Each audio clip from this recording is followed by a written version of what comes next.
Ladies and gentlemen, breaking news. We have some insane news coming out of the USA. Forgive me, Australians, forgive me. I promise you we'll get to some Aussie stories. But we're seeing a crazy situation where time to go, Joe Biden from Obama has said that he must step down as the Democratic nominee as early as this weekend. Donald Trump set to give his nomination acceptance speech to the Republican Party, which we'll be watching together in a second. Anthony Albanese goes to war with the CFMEU. The plot thickens as more details come out to the surface of what Donald Trump's would-be assassin, his background. The Switzerland is having a situation where they're rolling out high-tech $20 suicide pods. Insane.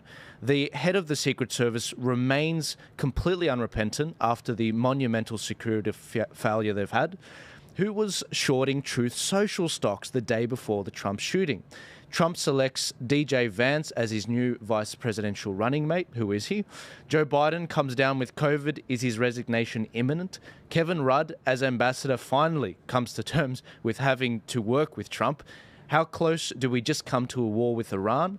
Anthony Albanese and his puny tax cuts. How did it affect you guys? And excommunicated bishop blows a whistle on globalist takeover of the Catholic Church. Ladies and gentlemen, we will be live streaming Donald Trump's speech, which is going to go live imminently right now on Fox News. But before we go any further, I did want to introduce our panel, some familiar faces. On the right, we've got Dr. Stephen Shavura, Sky News commentator, and a professor and lecturer at Campion College. On my right, I've also got John Ruddock, the Honourable John Ruddock of the Upper House of the New South Wales Parliament. And on my left, I've got Elvis Sinovic, a former MMA fighter, former candidate, running in this upcoming local election and eventually federal election, which we're going to hear more about in a sec. But to our first story, what the hell has been going on in the USA? A lot of new details have come to light with regards to what's going on with the actual shooting, what the background was.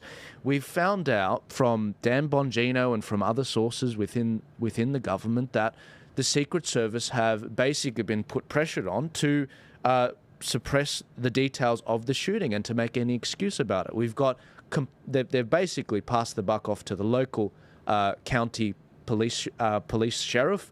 We've got a situation where they've blamed a slopey roof for not having people on that particular building. We're finding out that there was actually law enforcement in the neighbouring building there as well. The Secret Service were warned hours before that there was this threat by local law enforcement, but nothing was done. They allowed Trump to go on the stage. We find out more details about the shooter. The shooter was actually a Republican member, which we're going to hear from the panel on about, but he actually donated to the Democratic Party an organization called Back the Blue. And on top of that, we're hearing from a lot of his schoolmates about the bullying Hispanic Republicans that were actually in his classroom. And we've got a timeline, if we can pull this up on the screen. The timeline of when Crooks, the shooter, was actually identified as a person of interest was at 5:10 p.m. At 5:30 p.m., Crooks was spotted with a rangefinder in his hand, which is used for shooting. At 5:52 p.m., Crooks was spotted on the roof by Secret Service, and 6:02 p.m., Trump takes the stage. So well before an hour before he really sort of took the stage and everything, little under an hour, he took the stage. But before that, Crooks was actually identified as a threat. And at 6:12 p.m., Crooks fires the first shot. There's a lot of people that are demanding answers on this. Guys, just some hot takes from you guys. What did you guys think about all of this and what's potentially happened? Okay, so in 2003, President George W. Bush visited Australia and he spoke at the Parliament in Canberra. And Ross Cameron at the time was a member of the Parliament, and that every member of Parliament was allowed to invite one guest to come and sit in the gallery to hear Bush speak. And Ross kindly invited me. So I drove down to Canberra that morning, and I have never seen anything like it in my life. When you're about 2 or 3 kilometres away from Parliament House, there's helicopters, there's military, there's police, there's big black SUVs everywhere, everywhere, and there's men in black everywhere. It was intense security. Then I see this thing at Butler, Pennsylvania last weekend, and it was like 1/10 of that security for President Trump. Now, he's not a current president, but he is the front runner to be the Republican nominee, and he's a front runner to win. And he's Donald Trump. He's highly controversial. So they should have had similar Secret Service for Trump that I saw with my own eyes with Bush in 2003. Now, why didn't they have that level of security? I don't believe there was a conspiracy to kill Trump last weekend. I do believe what happened was malicious people in the Secret Service, probably the boss, who hate Trump's guts, they just out of malice significantly reduced his Secret Service detail. Now, there's further evidence for that. Look at the malice they had towards Robert Kennedy. The two most famous assassinations in history are his father and his uncle, who got wiped out with an assassination. And they won't give Secret Service to RFK. I think they've changed it now after the events in Pennsylvania last weekend. That's right. So that's what I think, that they and if they knew that it was going to result in a shooting, they wouldn't have done it. I don't believe it wasn't in their interest that Trump gets shot. Okay, would have made him a martyr for all time. So that's what I think is behind this. It was extremely unprofessional what happened last weekend. It should not have happened. I don't blame the Secret Service on the ground, but there just simply wasn't enough of them. Look, I kind of, I don't fully agree. I think there's potentially malice involved or a gross incompetence. Either way, it's not good. I mean, there are a few other things that happened. Nikki Haley apparently wasn't going to be attending the Republican National Convention, and then I think about an hour before it was announced that she would be attending the conference all of a sudden. So I think that was interesting.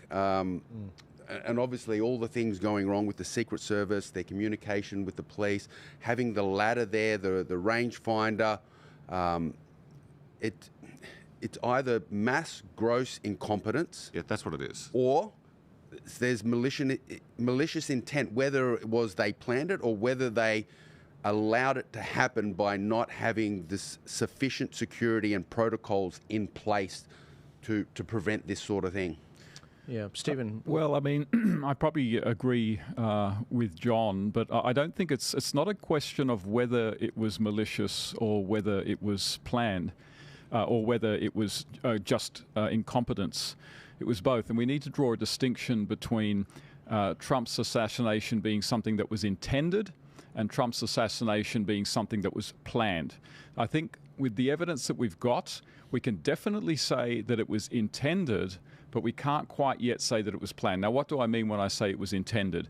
We all know that some time back, Biden had a law passed that reduced the number of Secret Service officers that Trump would be able to use. We also know that on the day, the usual Secret Service officers that would be used, which we actually saw in a photograph the other day, basically 6'2" men who have been doing this thousands of times, for that day they were replaced effectively by casuals, women, short women. Now, what I suspect is that these kinds of changes that took place were with the ultimate intention that it would be much easier at some point for Trump to be assassinated. So I think that this was intended, but I don't quite know that the evidence is there yet that it was planned. So it was a combination of both malice and also gross incompetence. Let's keep going through what we know, because as you know, guys, this is quite a developing story. Every hour we find new information out. So going to some of these slides here, this is just to put in perspective, you know, how close it actually was. This isn't exactly from the actual shooter, but you can see how the angle of Trump's head highly made a difference to being shot through the ear versus straight through the head. There's a couple of AI videos which they've used to reenact that situation, and it is scarily crazy just how close it got. I'm going to bring them up. I've got, if you want to follow all the clips I'm finding, guys, they're on X. As usual, Elvis, the internet is undefeated. I had to cut about 20 slides of memes out of this presentation because we wouldn't get through any of this. But here's the Donald Trump coming out and the a photo from when they killed Osama bin Laden in there with the raid. Just looking at and just like, he's still alive. How is he still alive? Basically insinuating that they called the hit on him. Now, as if you haven't noticed, John Ruddick with the patch on his ear, this is where it comes from. People in the Democratic Convention are standing in solidarity with Trump. Many have written "fight, fight, fight" on their right ear with a patch because Donald Trump their leader's sort of been wounded per se. And I'm assuming that's exactly why you rocked up today, John. You didn't. No, I don't have a head out of the story. car. No, solidarity with Donald Trump today, and Okay, good. I stand with all political leaders who have been unfairly shot at. That's very good. Very good. But yeah, guys, look, there's the developing story that's been coming out is Biden saying he'll quit the race if doctors basically tell him to, and that's exactly what we've seen. Now, with regards to the shooter, I did mention a few facts about him. I have seen this photo floating around. It's not confirmed that he's trans. It's not confirmed that this is actually him yet. We're still waiting on actually whether this is a legitimate image, but I'm aware of many of you guys sending this around to me. This is the voter registration of him to be a Republican. John, what were your thoughts on this? Okay, I'm speculating. Sure. It seems odd. I'd like to know. Hey, can we see the date he actually became a Republican? Can we see the date? That's what I've been trying to find. It's right there. The date voted. It's the 11th of the 8th, 2022. Oh, okay. Well, I was assuming that he'd registered as a Republican so he could vote. He hated Trump so much that he could vote in the Pennsylvania primary for Nikki Haley. But the fact that he's done it in 2022, it does add to that diminishes that possibility. Well, no, I mean, they pre-planning, like they know what's going on. They know when the votes are going to happen. They know how it happens every year. And a lot of these parties do jump in early and start planning ahead. Not unlike our election coming up. We've got a federal election supposedly coming up next year. But last year, I know a lot of the major parties were already canvassing for candidates and getting things ready, almost a year and a half well before it. So I wouldn't, that still doesn't remove that possibility from it. These organisations might jump on these sort of things to be well and ready, prepared for that sort of situation. I'm with you. I think that's the reason that he registered there. It's interesting because, okay, he might have registered on the 28th of September 2021 to be a 2021. 2021, the registration date. But he did actually bully many of his classmates for voting for Trump candidates, as well. And Hispanic, there was one Hispanic classmate, he was saying, but I'm Hispanic, I like Trump. And he's like, well, you should hate Trump, because of what he's doing to your people. Well, that's interesting. So and this is the problem, there's conflicting evidence on this. However, what's not conflicting is the fact that he did donate $15 to back the blue. And, this is he's put his money where his mouth is. And this was in January 20th, 2021. So this is actually before he even registered as a Republican, if that tells you anything. But he did also feature in a BlackRock video as well, which was supposedly showing off some of the good work that supposedly BlackRock's funding. It's funny because we can't really find many videos at all of him online. There's like no social media presence, but we can find him appear in more BlackRock videos than anything. And his father is a behavioural therapist who was shocked by all of this. And I do believe his mum's in a similar field, which I don't know, Stephen, if you have any feelings on behavioural therapists. I don't see one, so I don't know. No, I have no feelings whatsoever. No worries. Yep. I suppose I need to see a behavioural therapist about that. You don't have to throw them under the bus. Look, the other thing I will bring up, which I definitely want to hear you guys take on this. And again, sorry for this. Is a very free-flowing, guys, and we've got a lot of different information coming in, and it's hard to verify a lot of it. But one thing we do know is that Austin Private Wealth, it was supposedly they tried shorting 12 million shares of Trump's Truth Social via a put option filed on the 12th of July. And this is unclear whether this has actually happened. Supposedly they put this in on the 30th of June, and it was actually an error by a third party that put it through. And supposedly they made a public statement saying, look, that we actually made an error and this and that, and you can't just withdraw a short if you've actually made it. It does sound like there was an error there, but it just, why are the errors all in one direction? I just want to jump back on a point, just very quickly. That organisation that he donated to, I believe, is one of the organisations that pushed for Democrats to register as Republicans, and the fact that it was done prior to him registering, it kind of also goes along with that theory as well. I do believe that was a Black Lives Matter organisation, wasn't it? He was 17 when he did it. He made a $15 donation to Act Blue, a political action committee that raises money for left-leaning and democratic politicians. Now, you've got to remember that to register as a Republican is free. Anyone can do it.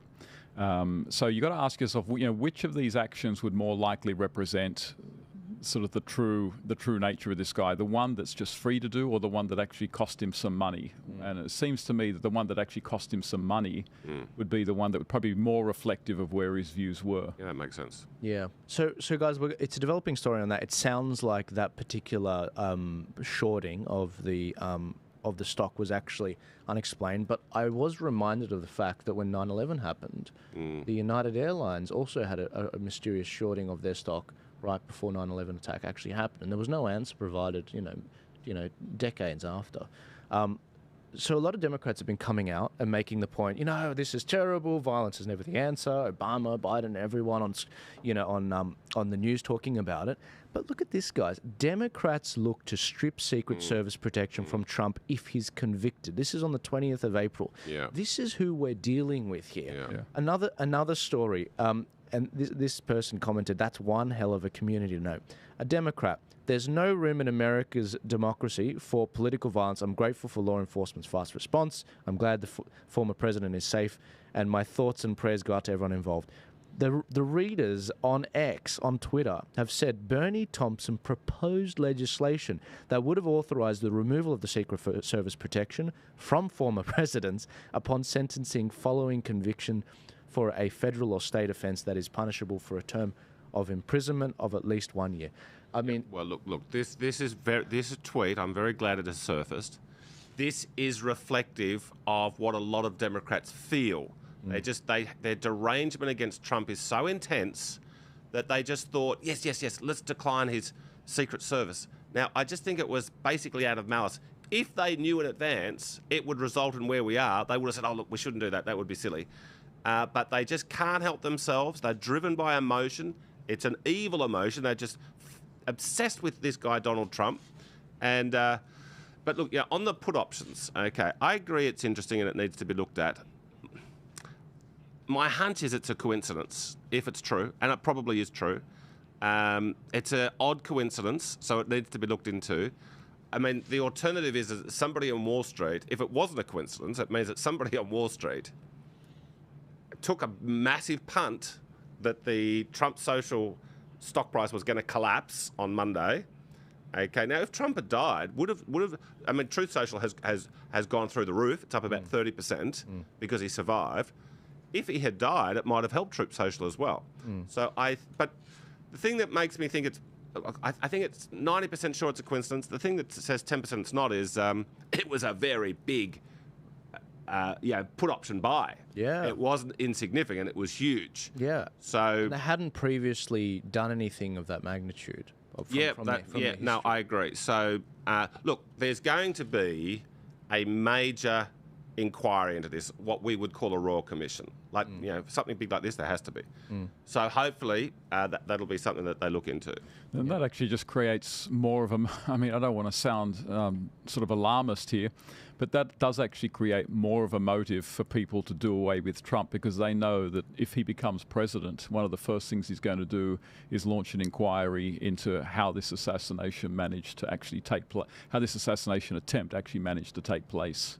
A couple more things, Elvis. It was really interesting that there were actually explosive devices found at Crooks' residence and in the car. And a receiver on the shooter. And a receiver on the shooter, absolutely. And that we've seen photos of that. And it was really interesting because Nigel Farage actually resurfaced this tweet by Nigel Farage. He found it and retweeted it from 2014. What separates the winners from the losers is how a person reacts to each new twist of fate. I was wondering what your thoughts are on that, especially from an MMA perspective. You win in some and you lose some. Well, as I said, when you're fighting and, this political battle has become a real fight for America. It's not how many times you get knocked down, but how many times you get back up again. And Trump has shown constantly that he just keeps getting up. They've hit him with criticism. They've hit him with protest, impeachment, indictment, and at every step, he just gets stronger and stronger. And this, again, assassination attempt has done the same thing. It's like it's almost, they've done everything they can to knock him down, but every single time he's gotten back up, he's gotten stronger, he's becoming more popular, his following is getting better, and he's shown that spirit that he's there to fight. I mean, just the way he got up after someone tried to shoot him and raised his hand, fist pump in the air, fight, fight, fight for our freedom. I'm not going to stop fighting. That really showed some great character. We had this video from CNN. I don't think they get the lesson on the left yet. I really don't think they do. They're still using this explosive language with regards to violence in the president's direction. He has said many, many times, after having been questioned many times about this, that he's not stepping down and he's going to be the nominee. So at some point, Democrats have to decide that they want to try to win this election and turn their fire on Donald Trump. I think there is, I shouldn't have said turn their fire. I apologize. That was not the phrase that I meant. They need to turn their focus on Donald Trump. It takes a second to readjust. And on top of this, our own ABC News, who receive $1 billion every year in taxpayer funding, if Donald Trump wins the presidential election, he'll have an army of 10,000 recruits at his disposal to help implement his controversial agenda, the conservative battle plan to give Trump unprecedented power. This is alluding to the brown shirts, surely, Stephen, right? Well, it's a sign that our social divisions are so furious and bitter that we cannot but see one another now, not as opponents, but as enemies. And it's just baked into the way that so many think, how so many express political reality. And we've seen it kind of manifest on a few occasions. The Black Lives Matter riots that kind of everyone wants to forget about. The Black Lives Matter riots. You mean the peaceful riots, according to Biden? The fiery but mostly peaceful riots that went on for months and months, caused billions of dollars of damage, dozens of deaths. We all want to forget that was the left wreaking havoc all around America. And this now you did have the trouble, the riot, whatever you want to call it, at the Capitol, which was not any kind of attempt at a political coup or revolution or anything like that. And in terms of deaths, in terms of like deliberate deaths, from what from memory, the only deliberate killing that took place was a woman being shot by an inept security guard. And then finally, we've got an assassination. So what we see is that this language of warfare is used by both sides, but it's really on one side where it actually ends in great destruction and death, and that's the left. Well, yeah, you're right. I mean, how many times prior to the election, in this past period, have supporters of the Democrat Party done things like holding up a head, a bloodied head of Trump, or calling for his murder, or putting them in his bullseye? I mean, they've used that language very carefully to kind of target Trump this entire campaign. I'm actually surprised you haven't got have you got the video footage of CNN talking about Biden, how he's got COVID, and if he recovers, it's equally as heroic as Trump surviving the assassination attempt? I don't have the clip, but I have Joy. Was it Joy? Who was it that said that? From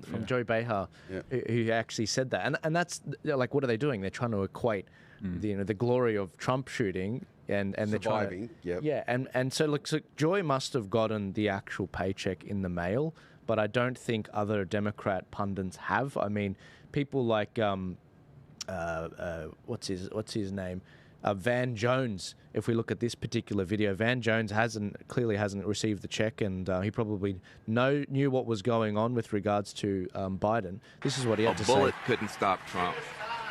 A virus just stopped Biden. You've got the nominees of this party getting their butts kissed. Biden's getting his butt kicked by his own party. The Democrats are coming apart. The Republicans are coming together. Can I just make one point about violence? Violence is baked in to the ideologies of the left. It is baked into it, and it goes all the way back to Karl Marx and Friedrich Engels' Communist Manifesto. The whole idea behind that Communist Manifesto was to encourage the working class to rise up.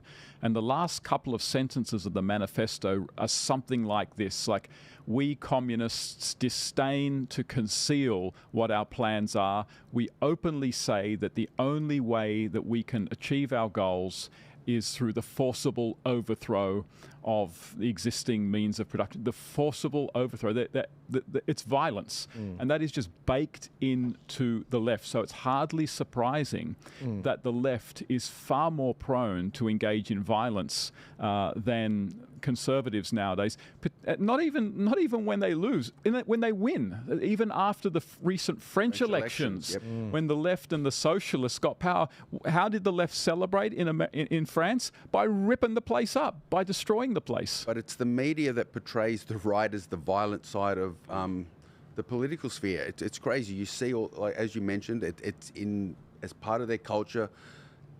But the media doesn't show that, doesn't portray that. They try and portray it as, you know, a person's right, whereas no, the right side, the conservative side, they're the violent side, they're the dangerous side. That's why, you know, we have to disarm them and take away their rights to protect themselves. And they just don't understand the difference between protection and forcing violence. Yeah, funny you should say that, John. I was going to throw it to you, John, in a sec. We've got this video that's just actually resurfaced, which is the list of the United States presidents assassinated and the attempts that were actually done on them. And it goes through all of them. Turn the music off. Always done by Democrats. Andrew Jackson, 1835, survived. Abraham Lincoln, 1865, not survived, Republican. Garfield, 1881, not survived. William McKinley, 1901, not survived. Shot by a communist. Theodore Roosevelt, 1912, survived, Republican. John F. Kennedy, 63, not survived, obviously. Shot by a communist. Ronald Reagan, 1981, survived. And Donald Trump, 24, survived. There's actually about another 10. Another 10? Yeah, if you go to Wikipedia, they've got a whole page. You're joking. Gerald Ford was shot at twice in 1975. I didn't even know that till the last week. You're joking. Yeah. That's insane. It's like this is baked into the American, psyche and what they do. And well, look, the truth is, no one's taken a shot at the president since 1981. So the secret, I think, a part of last weekend, that's 42 years. I think that there was a feeling where, it had been so long that their guard was down. To some extent. They were thinking, look, these Trump rallies are always fun and friendly, happy atmosphere. So I think, now for the next 10 years, they'll be on mega alert. Yeah. And this is one of the reasons why the security was so lax on the day that JFK died, because it had been 40 years since, you just mentioned him, Theodore Roosevelt was shot at. So given long space of time, people just sort of put that. The Secret Service would have just been doing their job, saying, we've done this a million times, nothing ever happens. And then when something happens, it's a big shock. So supposedly, sorry, just some facts. Supposedly, what's her name, Jill Biden, she was actually in a nearby area, and she was actually draining a lot of the Secret Service. Well, yeah, they tried to claim it didn't affect the Secret Service at all, but naturally they're splitting their force.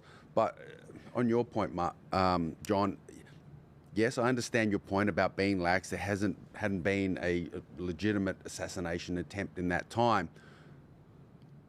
But once they saw something, it should have changed on the spot. Like, I understand, you're relaxed, you're not expecting something, but as soon as something untoward starts happening, wheels should be going into motion, and they didn't. They really didn't. And then that's... Well, the Secret Service... And that lax really doesn't explain that. Well, except for the DEI hires, which is appalling, I thought the Secret Service did a pretty good job on the moment. Within about 2 seconds after the shot, someone said, Trump, they said, down, down. Trump goes down, they jump on top of him. I thought the guys in the immediate presence did a pretty good job, except for the DEI hire. I agree on that point, but those shots should never have got off. Let's be honest. Of course. It's appalling. A lunatic had been lurking around for an hour. He was on their radar, and he gets within 150 yards of Trump. It's just unbelievable. Let's point out that the shooter the Secret Service that shot the shooter was on a sloped roof, shooting towards another sloped roof. So it is possible. This is the thing. I mean, an actual conspiracy is not implausible. There's a difference between something being plausible and something being very probable or obviously the case. And right now I'm at sort of this was something that a lot of people wanted to happen, and the conditions were set in place so that eventually it would make it quite likely that it would happen. But you can't rule out an actual conspiracy given what we know was taking place in the hour leading up to that event. You take a very confident person to say, there's no possible conspiracy at all. And then we should also differentiate between asking questions and a conspiracy. Asking questions should never be considered a conspiracy. If there is anything that kind of makes you think that this could be plausible, it shouldn't be a conspiracy. It should be legitimate questions, and they should be allowed to ask, and they should be looked into. Yeah, look, I mean, I have no problem with the word. The word conspiracy has a bad rap. The conspiracies happen all through history. When you study ancient history, you have to study the Catalan conspiracy, an attempt to overthrow the Roman Empire, or overthrow the Republic. Yeah, the Republic at the time. So, I mean, what we don't want to fall into are sort of groundless or very far-fetched conspiracy theories. But a conspiracy, like, you'd be a fool to deny that conspiracies don't happen on a regular basis. But again, this is part of the left using terminology to lump together what we call theories and actual conspiracies and questioning into one group so they can dismiss it. I mean, and that's, as we mentioned earlier, the left's use of language to control the narrative. So we've got to keep that in mind. Questions, conspiracy are fine, but they will add the word theories so they can lump it in with lizard people, flat earth, or whatever, so that they can discredit you and they don't have to listen to your questions or what's going on. And sorry, I didn't mean to interrupt you, John. The best definition of a conspiracy is simply a concealed plan. Yeah. Okay, so if under that definition, there's a million conspiracies happening in Sydney today. Okay, but if there was a concealed plan to have Trump taken out last Saturday, it means that the shooter was in on it. Now, this shooter, we don't know much about him, but we know a bit about him, and he certainly does strike us as a lone deranged nut. That's what he certainly comes across as. So I don't think that if there was a grand conspiracy, that they would have used this nut. I also think if there was a grand conspiracy, they wouldn't have missed.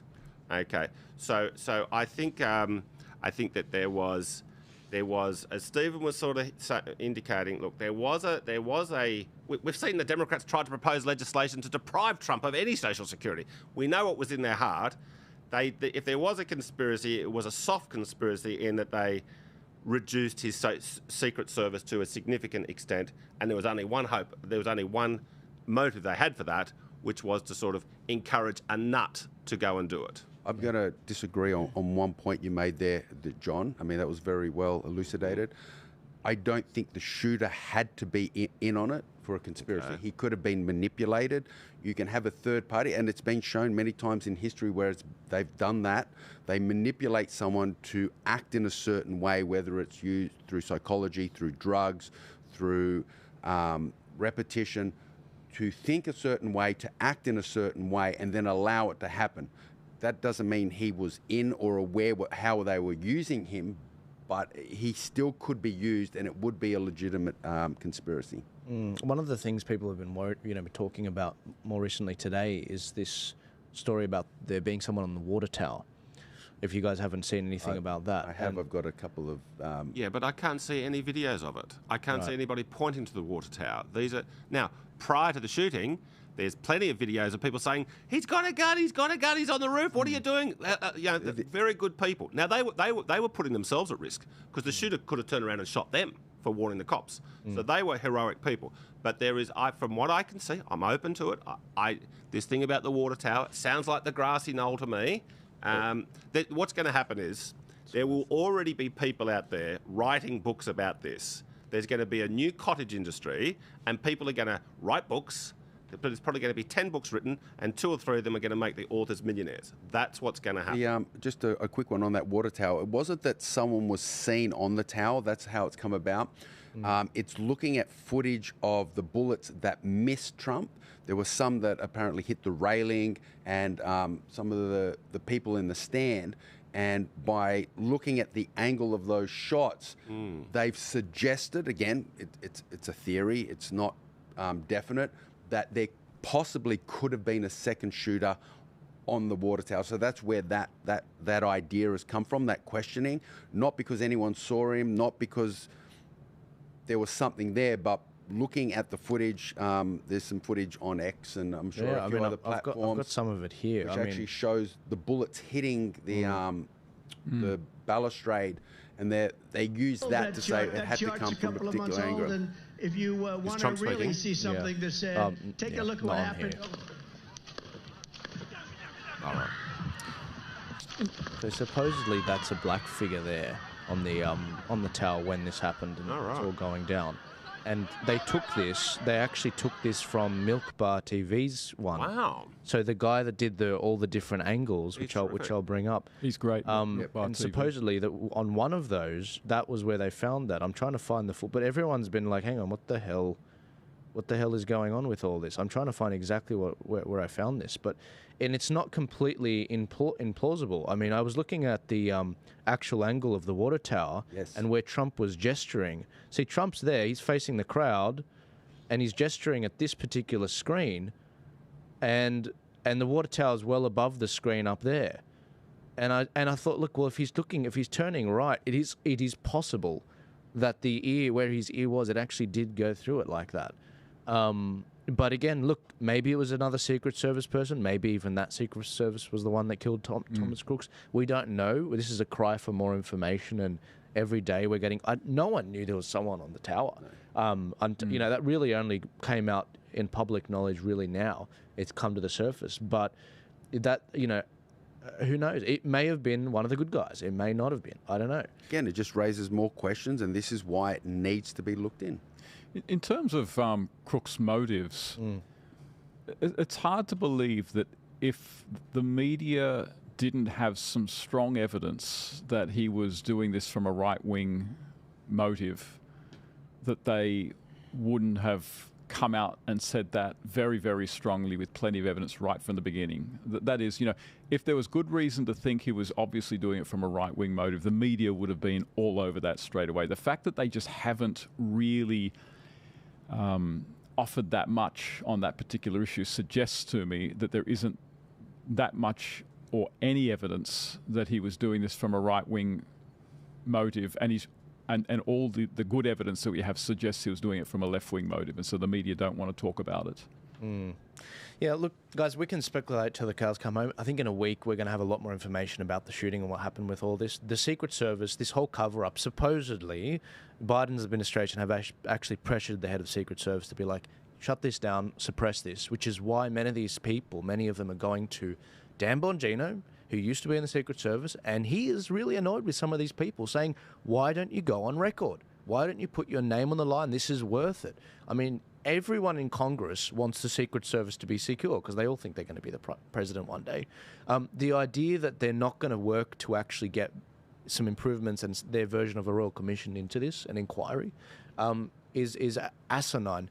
But more interestingly, what do the Democrats have to gain from all of this? And before I go on, guys, for all of you listening on Instagram that are a little bit frustrated because it's only portrait, come over to X. There's hundreds of us watching live right now, over 200 last I checked.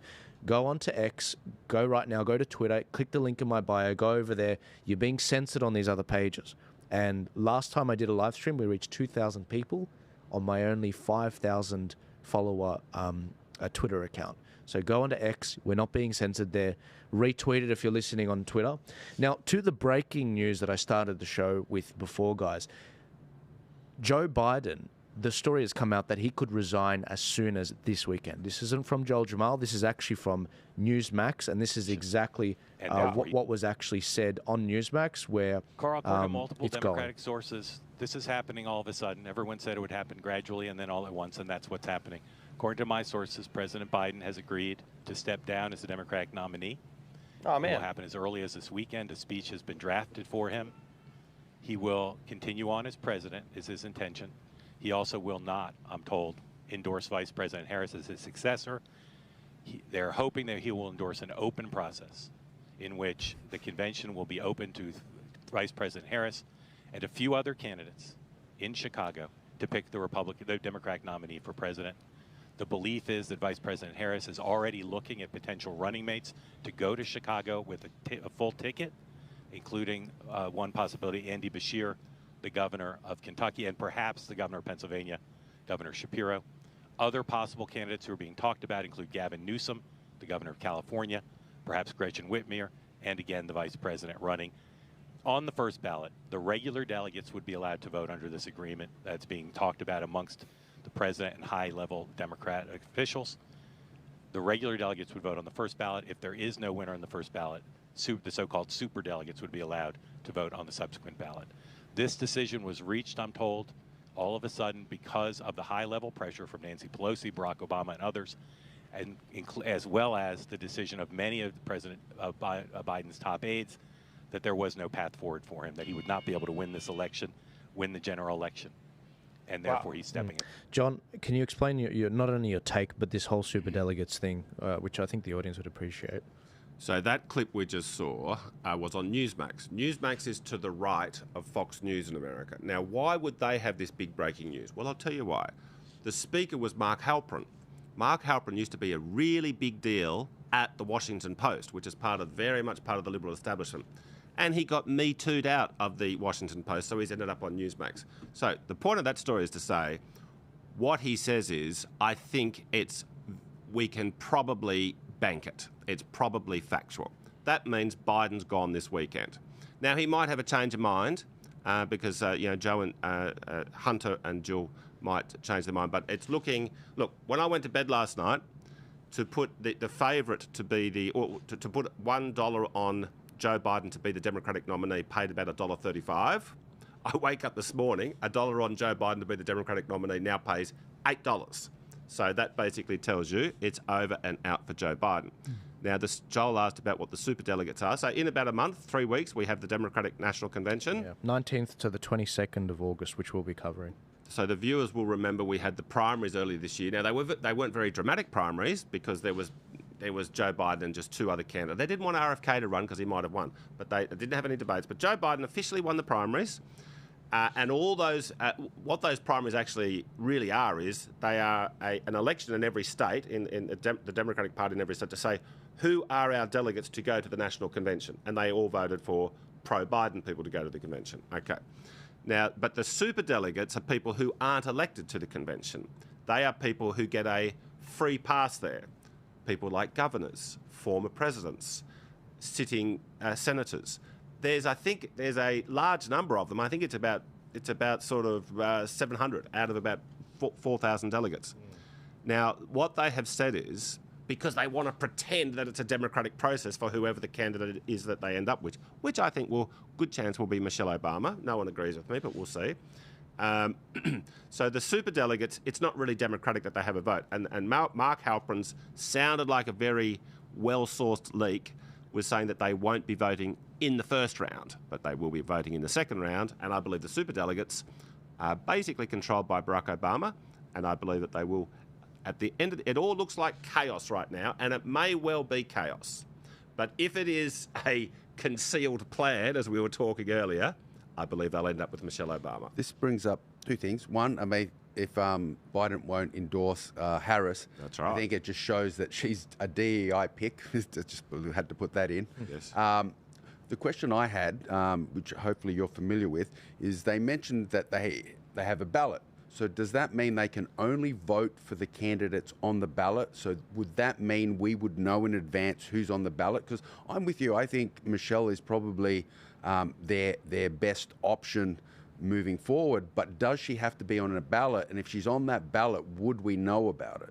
The thing about these rules is it's rules schmools. They can rewrite the rules. They can do whatever they want. Okay, they have a meeting. There's sort of a meeting going on informally at the moment. They have a rules committee meeting just before the actual convention, and the powers that be, which is the Obamas and David Axelrod, and the Clintons and the Obamas are best buddies these days. They will organise that. If they do have a preferred candidate and a preferred outcome, they will organise the rules so that if Michelle wants to run, she may run. Now, if Michelle doesn't run, I think she'll run in 2028.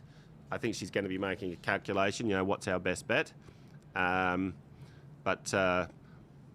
I used to think it would be Gavin. I've been thinking for 4 years they're going to get rid of Joe Biden because he's in such a bad state. And I used to think it would be Gavin Newsom.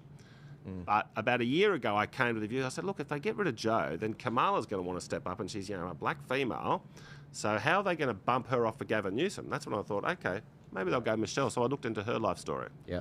Well, the fact that Biden isn't going to endorse Kamala Harris makes Michelle Obama very plausible.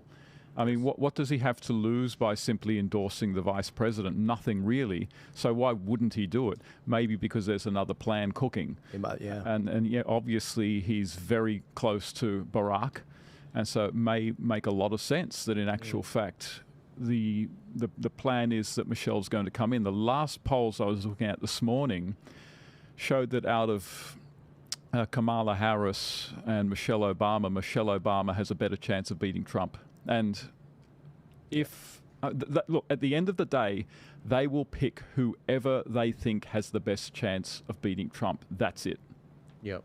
And the polls do consistently say that is Michelle Obama. Yep. Now, but there was a poll out 2 weeks ago saying Michelle beats Trump 50-39.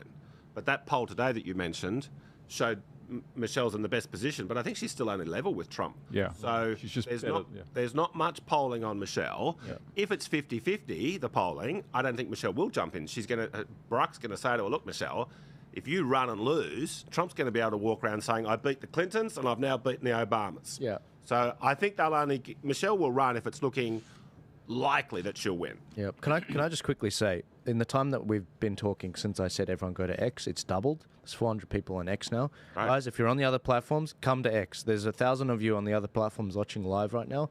Get off these platforms. Get over here. Go follow all of these guys, which I'll be sharing at the end of their actual tags.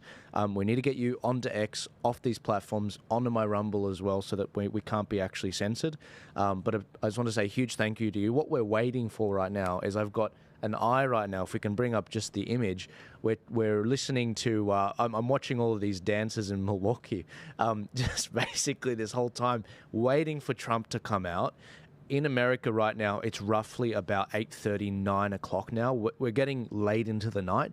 Trump is going to imminently step on stage. I don't know exactly when, but I can give you a certainty it is within the next hour, so maybe even the next 30 minutes. So stay tuned. I will put that up as soon as we have it. But if you're listening, give this a share, get it out there. We're going to bring Trump up as soon as he comes on to accept the nomination. He'll probably speak for 30 minutes to an hour. But moving on, just to make sure you guys get this. If you didn't catch it from what John was saying, just like in 2016, what they did to Bernie Sanders when I was actually a Bernie bro back then, and I was supporting him, I saw how the delegate process was completely scammed and twisted. I saw exactly what happened with regards to the super delegates that Hillary was winning more of, but Bernie was kicking her ass with a lot of different votes.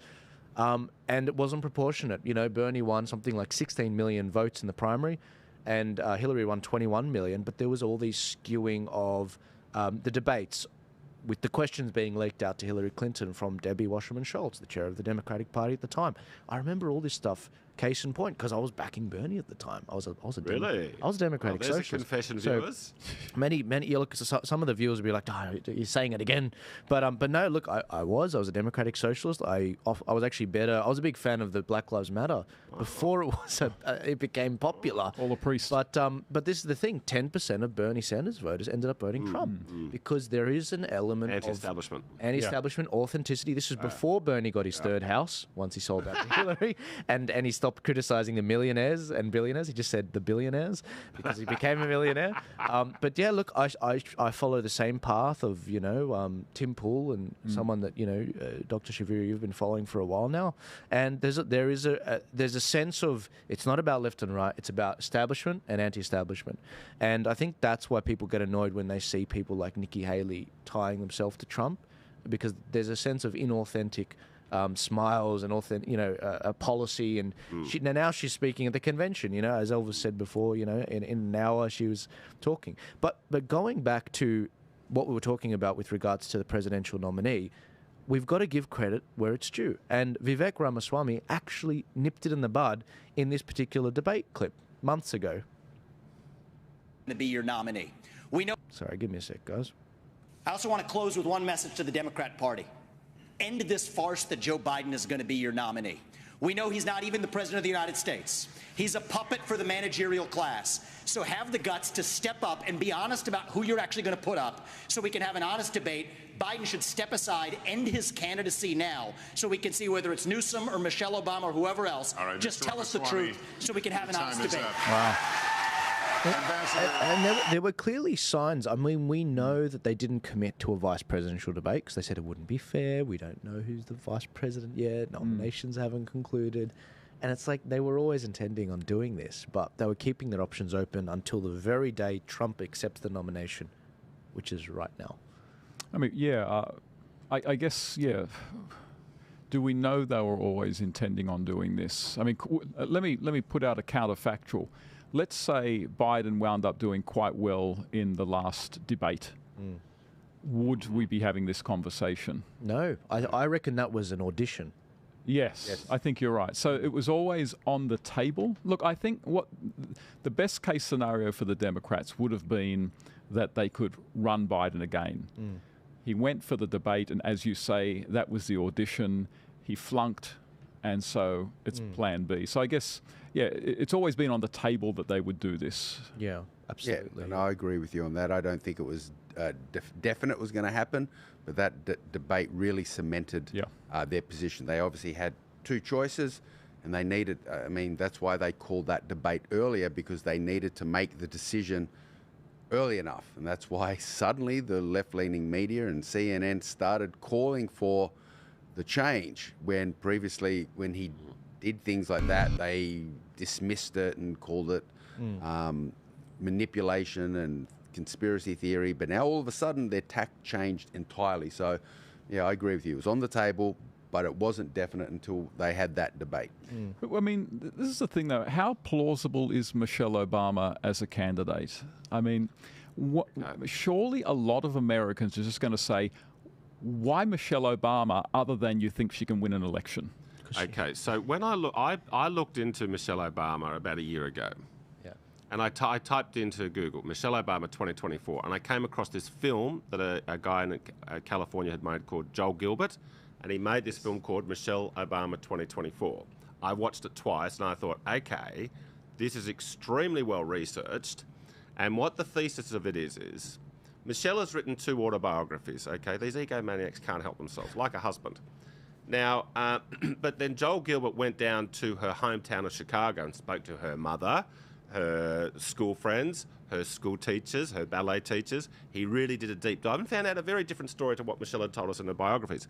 The truth is, Michelle Obama is an acutely political person, and she has been since the cradle. Her father was a reasonably senior person in the very corrupt Democratic Party machine that's been running Chicago for about 100 years. He was like paid by the government to sort of do party affairs for the Democrats. Michelle Obama's best friend growing up was Jesse Jackson's daughter, who just lived around the corner. Jesse Jackson was the Barack Obama a generation ago, a black guy, charismatic, good speaker, who almost won the Democratic nomination. So she's been extremely political, but then what happened was, and she married Barack because she thought this guy could be the president, which he was right about that. Now, when the Obamas first burst onto the scene, one of the very first things when I first saw Michelle Obama, I thought she was exceptionally good looking. But then I heard her open her mouth, and she said, after Barack had won a primary, she said, for the first time in my life, I've been proud of my country. And that's when we knew she was a left-wing extremist, okay? Okay, because she basically hated America. The only thing that's good about America is a husband wins a primary, okay? So we knew that she was very hard left. Now, then after that, the Obama team said to Michelle, hey, Michelle, shut your mouth, don't talk about politics. Let's pretend all you care about in life is you want to be a great mum and a great wife. And that's the perception that is now out there. However, if you see what she does, do you know what her full-time job has been for the last 2 years? George Soros gave her about $30 million to be the head of this organisation that walks around the ghetto and poor places and gets people who are likely to vote Democrat, gets them to register to vote. That's the most partisan thing you can do in America, and that's what Michelle Obama's been doing. So let's see how it unfolds in the next few days. Yeah. So that's the thing. It kind of reminds me of, this is going to be, you're going to think I'm drawing a long bow, but the voice referendum, where opinion in favour of the voice was quite high before people actually knew anything about it. Yes. The vibe. Exactly. And so you might find something very close to that again, that as John said, no one knows anything about Michelle Obama other than that she's a good mother and a good wife. And that's wonderful stuff. But the more, and of course, the Republicans will have their file, and they are just waiting to pull the trigger. Oh, no, look at the language I just used. They're just waiting to push the button. Oh, I did it again. They're just waiting to do something to release all this information as soon as she's announced as a candidate. Yeah. They're ready for it. Yeah, it is astonishing. It's like if you get into bed with the right person, then you can run for president. You know, it's just like, isn't that a shock? All these sinful metaphors we're using. What is this? Well, I think you're right, Stephen. You're a bad man, Steve. They recognise if Michelle could have contested, if she wanted to be the president, she could have contested. Sorry, guys. I think President Trump is walking out now. This might be a false alarm. I am just watching. Let's watch the lead up. Oh, here we go. Oh, it's good that it's live music and not audio because it might get me nuked in some place. Okay, here's getting on stage, ladies and gentlemen. Reshare it. This is the time you've been waiting for. We've been filling up until this point. I knew they were late, which is why I started the stream late. So President Trump is officially accepting his nomination. That's my understanding. And we're going to see a situation where he actually gets up and probably speaks for an hour. This is his first really, really formal speech. He did speak another time. I didn't see his comments. But, yeah, this is really his first formal speech. Is that a My Pillow on his ear? It is. I was about to say, his bandage is much better manicured than yours, John. I'm sorry to say it. He doesn't cut it. I'm a cheap imitation. Yeah, that's... I love it. And always wearing that red tie, as I mentioned earlier. I was looking for my red tie and realised they didn't have any in my closet because of Labor have ruined red ties for me. Now let's hope Melania comes out. We haven't seen her all week. Yeah, supposedly that was a security thing. I was reading an article about that. Her and her son, Barron. But I saw some great memes about this pillow thing on his ear. Like when you order a pillow on Temu. Yeah, that's right. They're calling Barron the future emperor. All right, guys. You know what? We'll be right back. Oh, look who it is. Hulk. I got to turn this off because of the audio, guys. Sorry. I will keep track of this. Sorry. Maybe I didn't bait you into that. I thought he was walking out as if it was MMA. But anyway, look. I did want to show you this video because a few people have been sending this to me live while I've been on. And please do send me stuff, guys. You can send me stuff at joel@thearkpodcast.com, joel@thearkpodcast.com. This is the moment Donald Trump actually had the shot go through his ear. And you can see that hole, which is what I'm going to show you right now. Here you go. Okay, give it a sec. I see something that said, take a look what happened. Take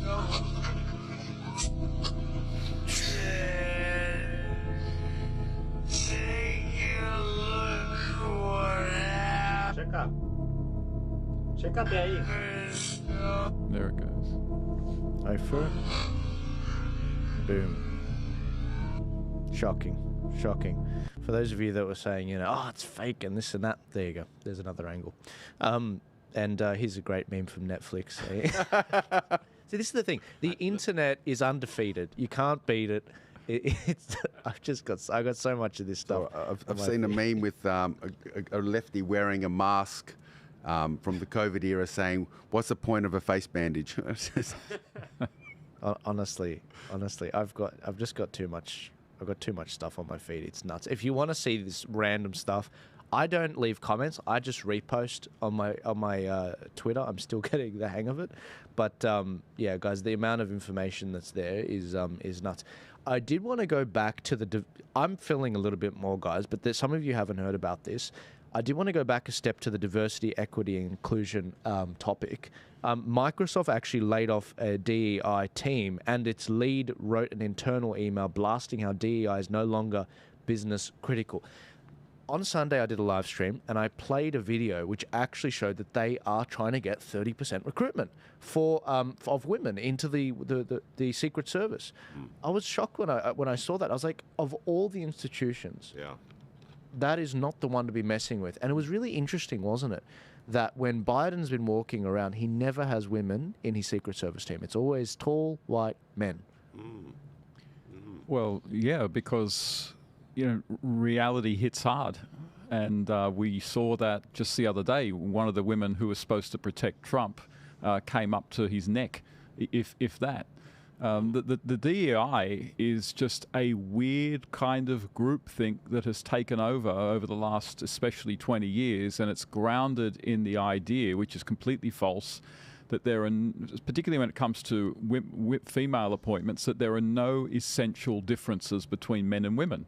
And if you actually do believe that there are no essential differences between men and women, then there is no good reason why there shouldn't be just as many women in any industry as there are men. And that is kind of what's feeding this. And no one wants to say, sorry, there are essential differences between men and women. Obviously, there are always exceptions to the rule. And as long as people don't have the courage to just say that in boardrooms, then you're always going to have moronic DEI hires. Well, the problem with DEI is it isn't just men and women. Obviously, it's, the color of your skin, your ethnicity. What happened to merit? I mean, honestly, when you're hiring someone, it should be about merit. Can you do the job? How well can you do the job? Well, merit is white supremacy now. Literally, they say things like that. I do get that, but then are they saying that white people are just better at everything? I mean, if you're calling merit white supremacy, then you're saying that white people are better at everything. And that's not the case, because there are many other hires that have demonstrated this isn't happening. Like, DEI is just an attempt to manipulate things when it should be about merit, regardless. I mean, that's one of the libertarian policies is we are colorblind. Yeah. Your color, your sex is irrelevant. It's what you bring to the table. But some of the attributes that we would say constitute merit are literally being called white supremacy or whiteness. So efficiency is called whiteness.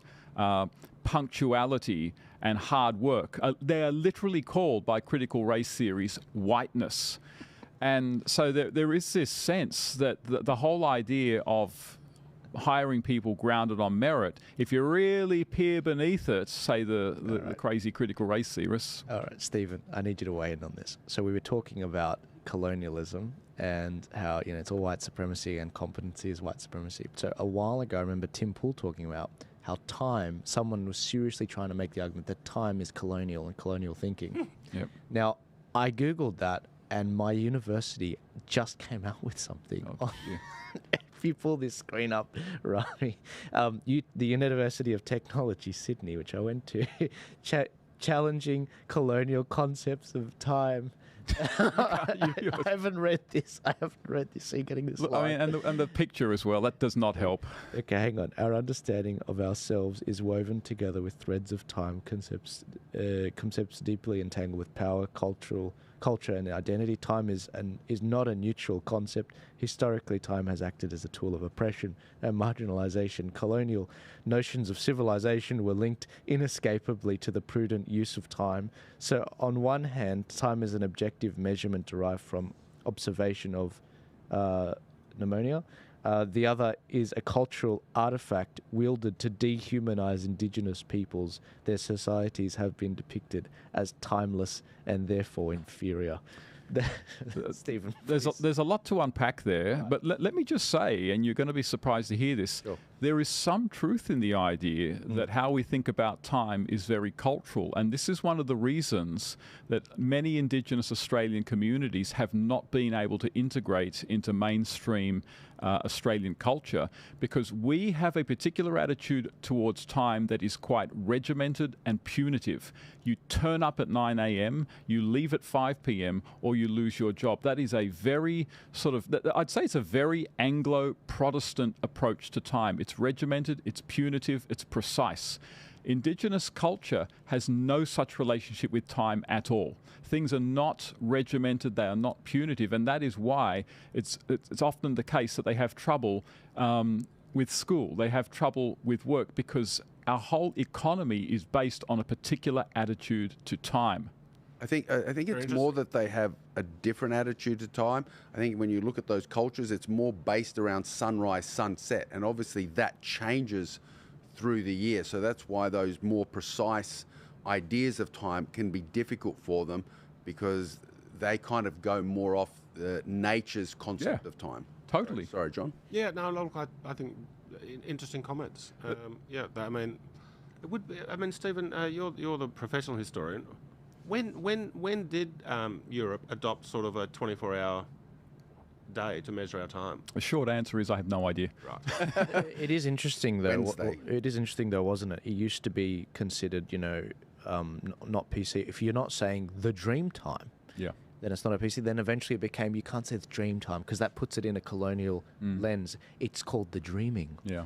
And it's like, oh, okay, so it's not like, and it's very over time, Aboriginal history has actually expanded longer and longer and longer. And it's like, guys, what are we doing? Well, here's the thing where it actually becomes very, very detrimental to Indigenous Australians, because a lot of people will say, no, you can't expect them to operate the way we do in terms of time, because that is oppressing them, that is forcing our culture onto theirs. But the thing is, our conception of time has led to an economy and a lifestyle that is healthy, well-educated, knowledge, employment, and that's the only way to do it. You cannot do it with their conception of time. And so the problem with so many of the leftists when it comes to Indigenous Australians, they want to keep a lot of Indigenous culture but enjoy a lifestyle that is incompatible with that culture. Yeah, it's weird, isn't it? And again, guys, we've got obviously, I'm not aware of anyone else being an Aboriginal here. I am actually doing an Aboriginal panel very soon on this particular topic with Alec Dumaji, who we've had before, and a number of others. But it's not that. It's that we've sensed that there's something untoward being done, that the destruction of Western civilization and the things that have made Australia prosper and increase the length of living and quality of life is somehow evil, and that my culture should be therefore not worth anything. That's where I have a problem.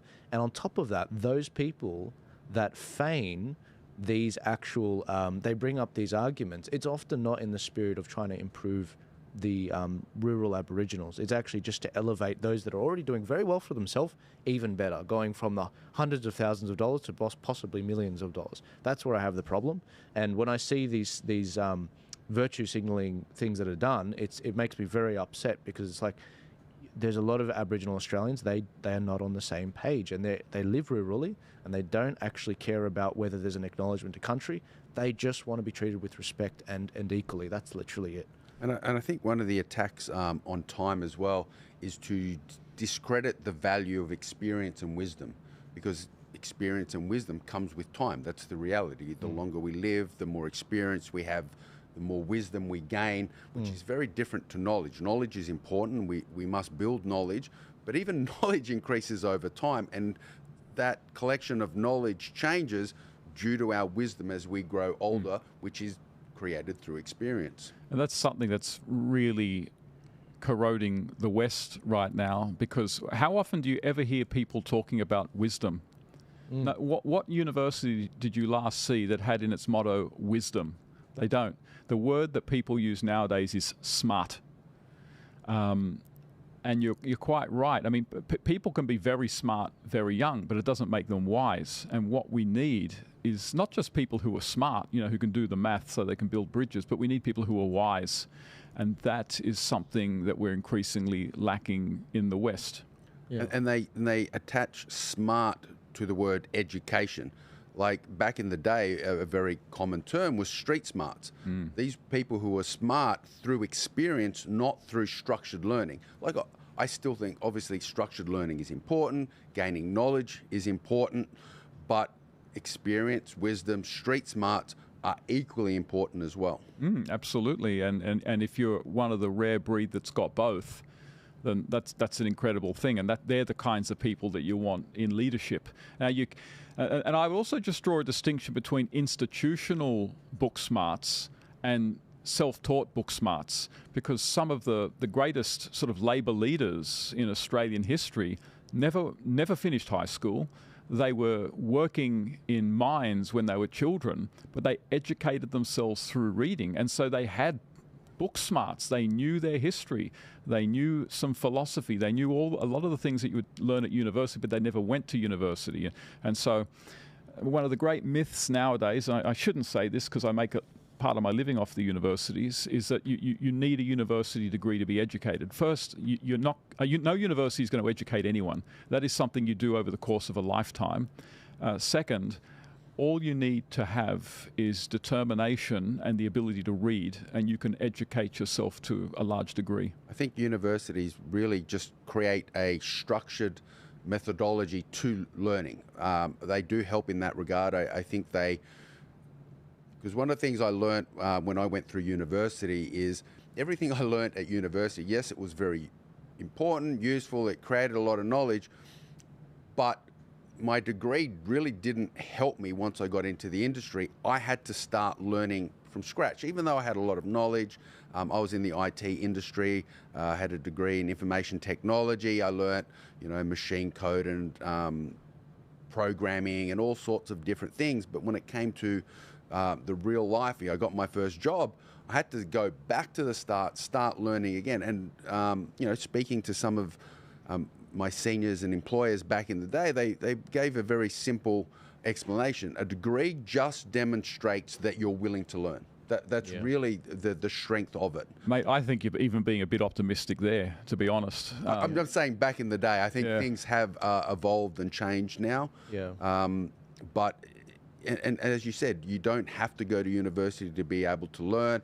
I do a lot of, I'm of the belief that when you stop learning, you stop living. So I'm always interested in new things. Whether it's politics, nutrition, training, health. I look at different things. I always want to add knowledge to myself, and again, that develops experience and wisdom and other attributes, which I think are important. Yeah. So we're going to come back to this because I want to ask Stephen, after we hear this speech, exactly what went wrong with the universities, especially free speech. It used to be a place of discussion and free thought. But I'm being told that Donald Trump is going to come up very soon. Currently, the son of Billy Graham, I forgot his name, is actually speaking right now. Definitely not Billy Graham. But yeah, definitely not Billy Graham. Billy Graham's passed, but his son's talking. Franklin. Franklin. But I did want to play some of Hulk Hogan's speech because supposedly everyone was standing up throughout the whole thing. It must have been that good. So I'll just switch over to that right now so that we can actually watch that for you guys. Forgive me, guys. Give me a second. Well, he used to be the governor of Minnesota. I didn't know that. Which is helpful. There you go. All right, let's see what he's got to say. I was always a Rowdy Roddy Piper guy, for the record. If you guys are listening, I love Hulk though. Give this a share, guys. We're up to over 600 on X. If you're on the other platforms, get over to X, go to Joel Jammal, click the link in my bio, get over to X. There's 630 of us there. I don't know why there's no comment section on X, but I'm going to work to actually get that up for the next one. But come join there, retweet it, and let's get it out there. Donald Trump will be coming on stage soon, but this is... Let me tell you something, brother. All right, I'll try and keep it down. You know something? When I came here tonight, there was so much energy in this room. I felt maybe I was in Madison Square Garden getting ready to win another world title. Or maybe I thought the vibe was so intense, the energy was so crazy, it felt like maybe I was gonna press that no-good stinky giant over my head and slam him through the mat, brother. But what I found out was I was in a room full of real Americans, brother. And at the end of the day, with our leader up there, my hero, that gladiator, we're gonna bring America back together. One real American at a time, brother. Hulkster.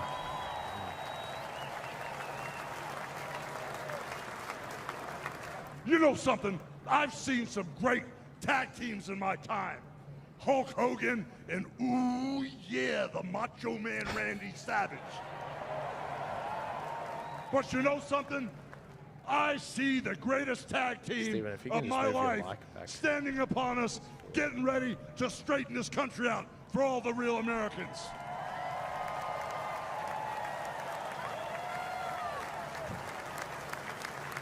You know, even though you guys are real Americans, you better get ready.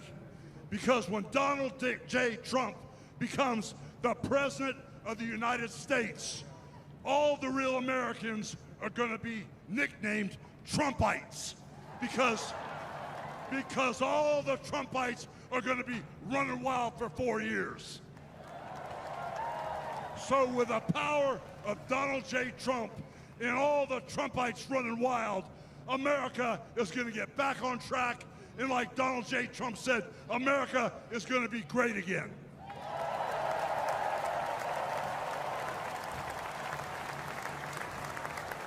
You know, when I look out and I see all the real Americans, I think about how Donald Trump, his family was compromised. When I look out there and I see Donald Trump, I think about how his business was compromised. But what happened last week when they took a shot at my hero? And they tried to kill the next President of the United States. Enough was enough. And I said, let Trumpomania run wild, brother. Let Trumpomania rule again. Let Trumpomania make America great again. Elvis, how do you rate his performance so far? Pretty good. Very good. Have you ever done that? Capturing the... No, sadly, I've never ripped the shirt off. We may have to work on that. We'll have to work on it for the next podcast. For the federal election, yeah. We'll start with the local council and then Shirt buttons are much easier, I'll give you that. They make them. They design those shirts, right? Yeah, of course. I'll get you an Ark one. I love it. I won't want to rip it then. You won't want to make him chain up. You know something, Trumpites? I didn't come here as Hulk Hogan, but I just had to give you a little taste. You know, my name is Terry Bollea. And as an entertainer, I love you too. And as an entertainer, I tried to stay out of politics. But after everything that's happened to our country over the past 4 years, and everything that happened last weekend, I can no longer stay silent.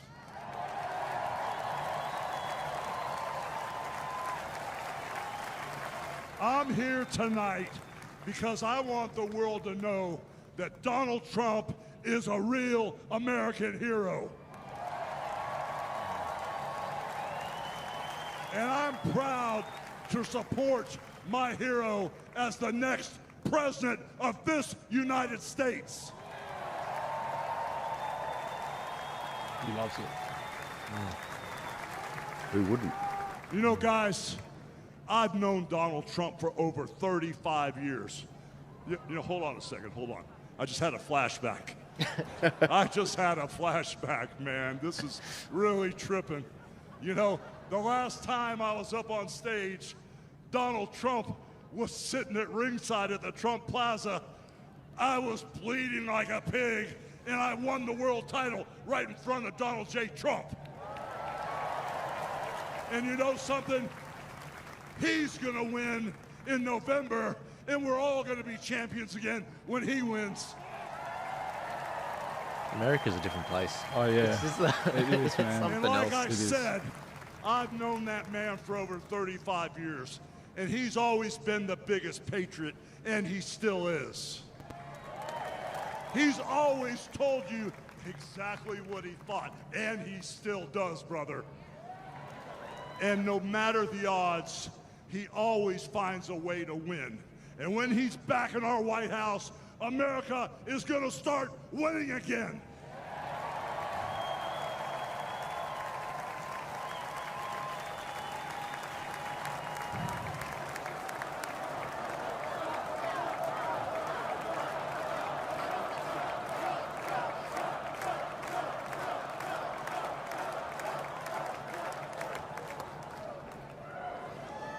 You know, guys, over my career, I've been in the ring with some of the biggest, some of the baddest dudes on the planet. And I've squared off against warriors, ooh yeah, savages. And I've even, like I said, body slammed giants in the middle of the ring. And I know tough guys. But let me tell you something, brother. Donald Trump is the toughest of them all.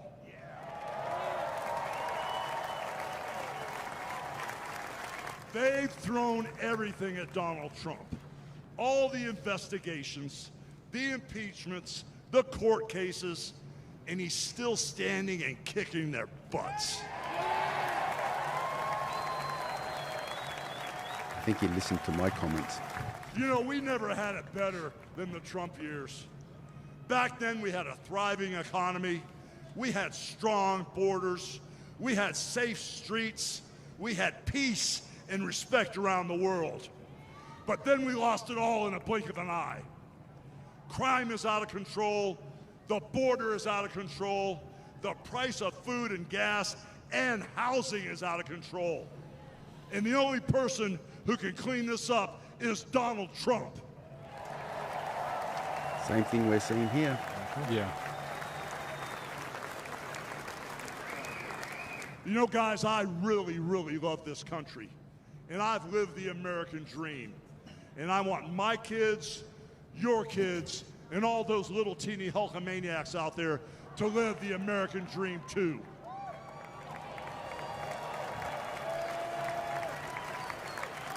This November, guys, we can save the American dream for everyone.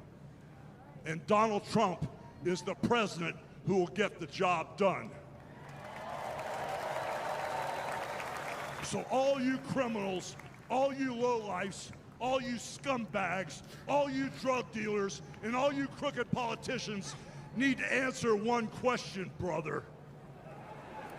What you gonna do when Donald Trump and all the Trumpomaniacs run wild on you, brother? God bless you, and thank you. Classic Hulk Hogan. Yeah, that was pretty good. Yeah. Very similar ideas to myself. Like, I used to be a professional fighter, obviously MMA, UFC. Didn't have a lot of interest in politics, didn't get involved, but the last couple of years kind of changed that. So. Yeah. Yeah, absolutely. I think that's a lot of people. I mean, that's my wife. She had no interest in politics whatsoever until Trump sort of came in and she just started noticing things. And then one day I put her on to Tim Pool. I said, I just listened to this guy, because she was asking me all these questions. I didn't know the answers. And Joel had told me about Tim Pool. And so I put my wife, said, just listen to Tim Pool. He'll give you the answers. And she became a political fanatic. Now, she knows more about what's going on than I do. But I think millions of people are just like that. Yeah, my wife's the same. I was a late starter here. COVID kind of got me looking at what was going on. Why is the government doing this? Why are we not stopping these things from happening? And it started my journey from here. And I kind of reached a point where so much had happened to me and to the people around me and our city, our country. And I'm not the sort of person that just sits back and takes it. I'm not a complainer. I just didn't want to sit there complaining about it. So the only solution for me was to get out there and try and do something about it. That's why I jumped in the political sphere. My partner, my wife, is probably a couple of years behind me. But now, like, she's the one that actually woke me up Sunday morning and going, oh my God, someone tried to assassinate Trump. I'm half asleep, like, yeah, okay, sure, no problem. I'm like, what's going on? And yeah, so you're right. I think we're starting to see more and more people wake up and start becoming aware and more involved in what's going on around us. Sorry, speaking about the assassination, I actually have a clip of Bishop Murray on Sunday when the shooting actually took place. That night, he actually did a message to Donald Trump, and he actually did make the point that, you know, and obviously I'm going to say what he probably was too humble to say. Both of them are of similar ilk.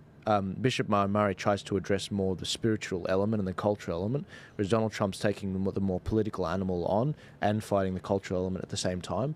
But the bishop actually had some words of encouragement I thought you guys might want to see in case you missed it. in this I particular truly video. love our country and love you all and look forward to... There you go. I want to see Donald Trump. Trump, Mr. Trump. Ooh, that is not the clip. That is not the clip. Don't you love how they do that? They just sort of... what do you remember about... Here it is. Here it is. And my phone starts going off. And one of my parishioners who was in the crowd said... Thank God it was a scratch. But they tried to kill him. I had a feeling that this was going to happen. It wasn't a feeling. It was more so of a, yeah. But I probably would have mentioned it, but because of what happened to me as well, it sort of, yeah, was left. But I knew. But I knew they will not succeed. I knew they will not succeed. I pray that you remain strong, Mr. President. It's astonishing, and he won't say it. He won't say it, but I'll say it. The bishop would be dead if it wasn't for the intervention of God. And anyone that knows what happened with the actual blade, it was one of those flip blades that open up to your thumb. And when the guy was gripping, and he was gripping it so hard, this knife, that he actually re-clipped it so that after the first stab in the eye of the bishop, which is why he lost his eye, after that it started to fold in onto the guy's fist, as in this blind rage he was attacking the bishop in the neck. The blade wasn't hitting, it was actually cutting the guy's own fingers. So there was the actual misinformation put out there, especially by some media outlets, saying that the members of the Syrian church had cut his fingers, when actually it was the perpetrator himself that cut it. And you don't hear that clarification. There's no fact check from the Australian Associated Press cowards about any of that. They just come after people like me and those on the show like Natalie Doomer and some of our other guests like Jeff Grimshaw.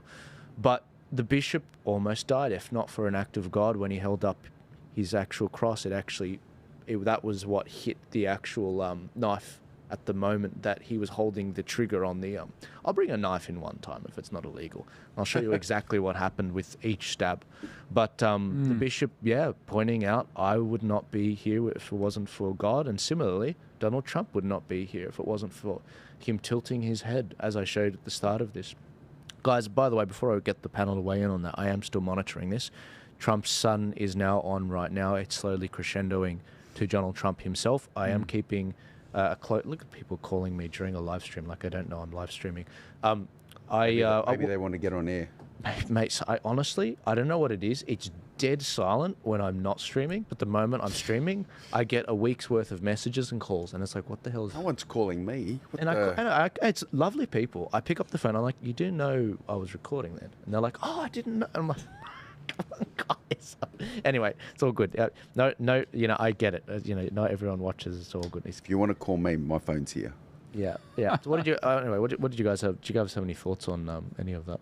Well, look, I will just say I do think that we are at a point in modern Western history where there are some very evil forces at work trying to bring society away from what I would call a created order, more powerfully now than they have been in a very long time. The family is being undermined.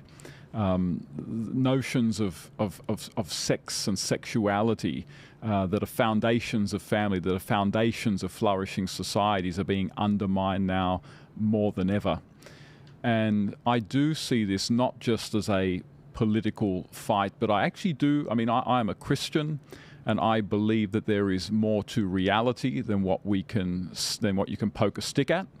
And I think that there is a spiritual battle going on. And I do see Donald Trump as the one who God seems to be using to do some very positive things to push back what I would call some pretty satanic tendencies and satanic forces that have emerged over the last 30 years. And some of it is just outright satanic. Devil worship, witchcraft, neo-paganism.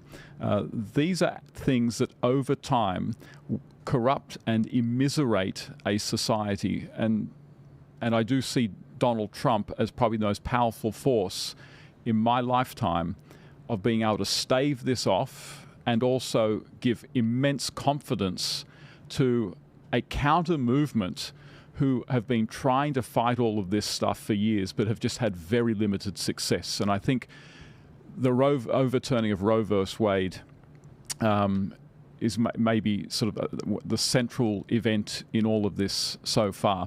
That's not an argument in favour of miracles. I know those who don't believe are not going to be convinced by what I say, but from my perspective as a Christian, that is how I see things. Yeah, look, these things have been happening, as you mentioned, for a long time. And, you know, I was one of those people that was kind of ignorant to it or just wrote it off as, you know, that's just, it's not what it seems to be.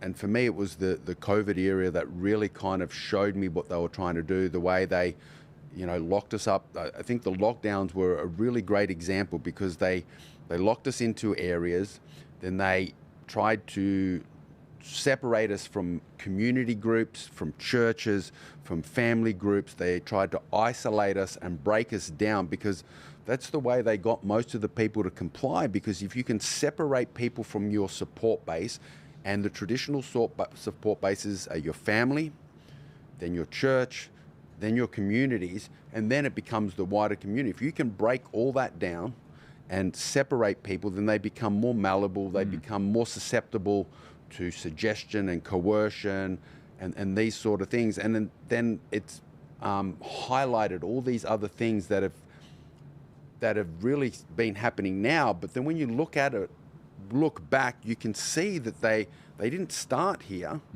I'm just noticing it here. It was happening back here. And again, that's why we need to kind of step up and talk about these things. And that's also why they're bringing in a lot of these new legislation, such as mis and disinformation, and because they don't want us talking about us, they do want to separate us, and they use the idea of safety and convenience, but it comes under the banner of control. And it is. There is something underlyingly malicious about what they're doing. Yeah. Can I just say, guys, you mentioned, Elvis mentioned the mis and disinformation.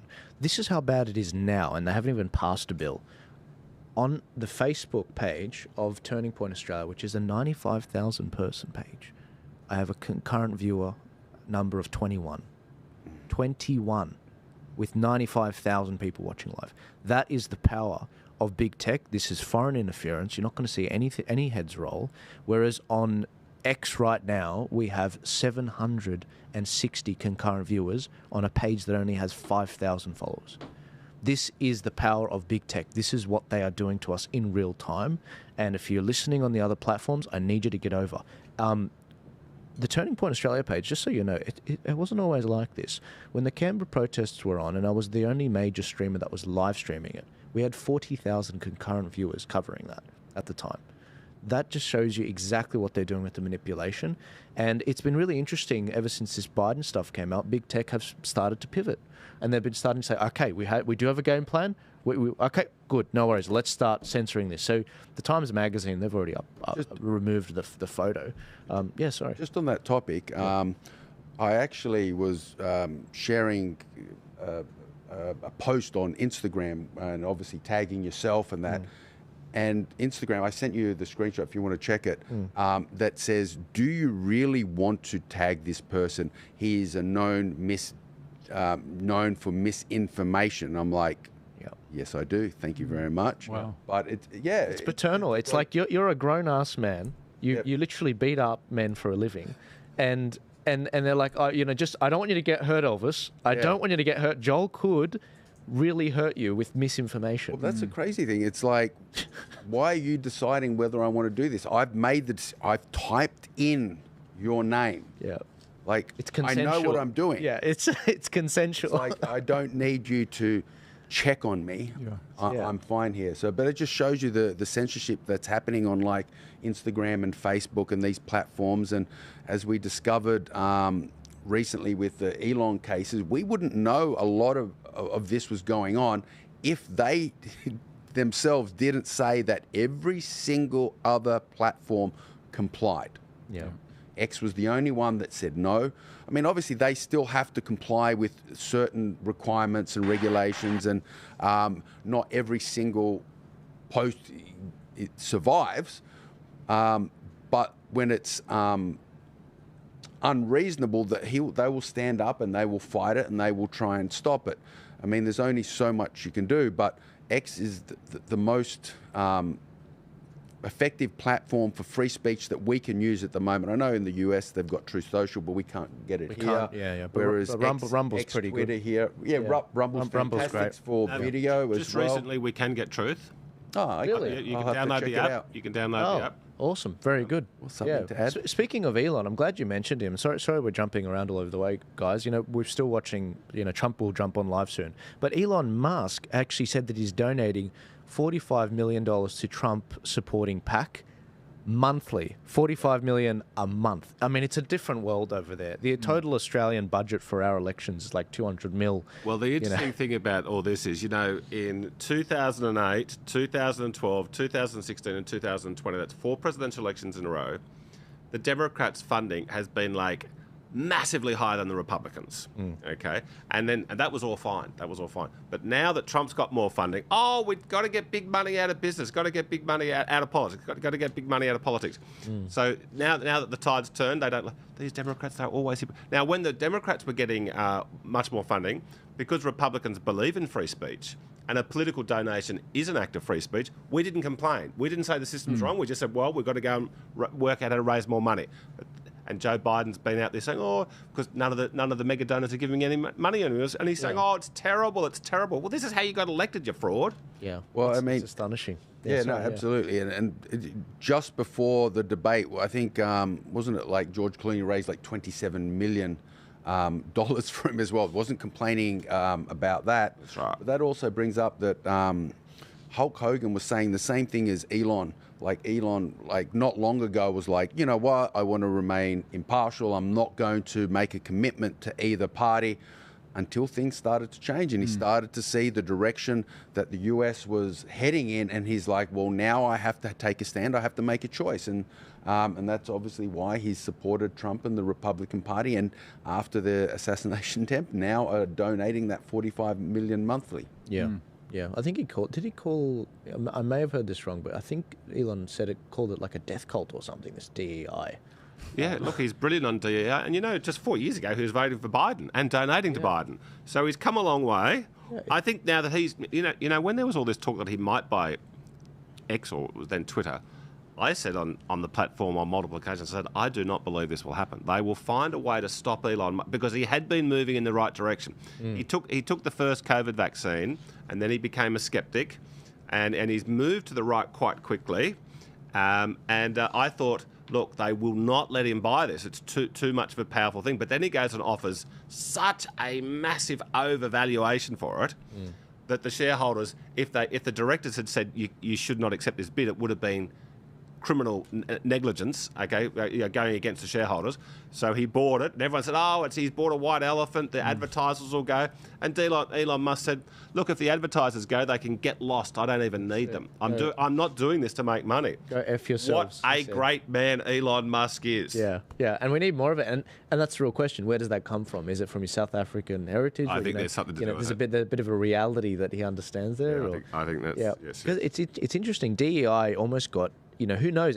I reckon it was a contributing factor, because I reckon they were turning a lot of Secret Service people away because they wanted to reach their quota of 30% women in the workforce. But just this, before I keep forgetting to bring this up, this is from the US Secret Service. This is a post they did 2 weeks ago where they had a Pride Month special with those in the force. And you can watch this and listen to them opine about how hard it is to be in the Secret Service and paid what they are and be a part of the LGBTQ community. Guys, this is what your focus is. There's something wrong, and no one wants this. No one. This is look, 1,300 views on their particular video. No one actually wants this. They just want you to do your job, do your competent job, and defend the president. And they almost got the president killed, in my opinion. I mean, the rank.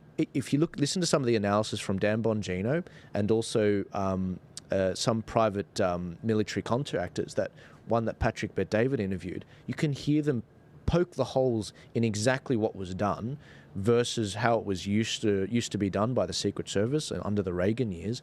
It's disgusting. They can't holster their weapon. They're not getting the president off stage. Who cares if he wants to fist pump? Do your job. Get him off there.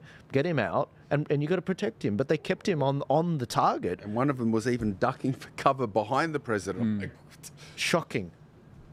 You couldn't make this stuff up. It makes me disgusted. And the average American isn't into this sort of thing. I mean, the average Australian isn't into this thing. These DEI is pushed by a minority of very vocal and well-placed, powerful people, and it's allowed by cowards. So it's pushed by true believers and cynics. It's allowed by cowards who know that the whole thing is a lot of rubbish, but don't have the courage to just say, excuse me, this is not going to lead to our organisation, whether it's a military, a police force, a secret service, a corp, being more effective. It's going to lead to it being less effective.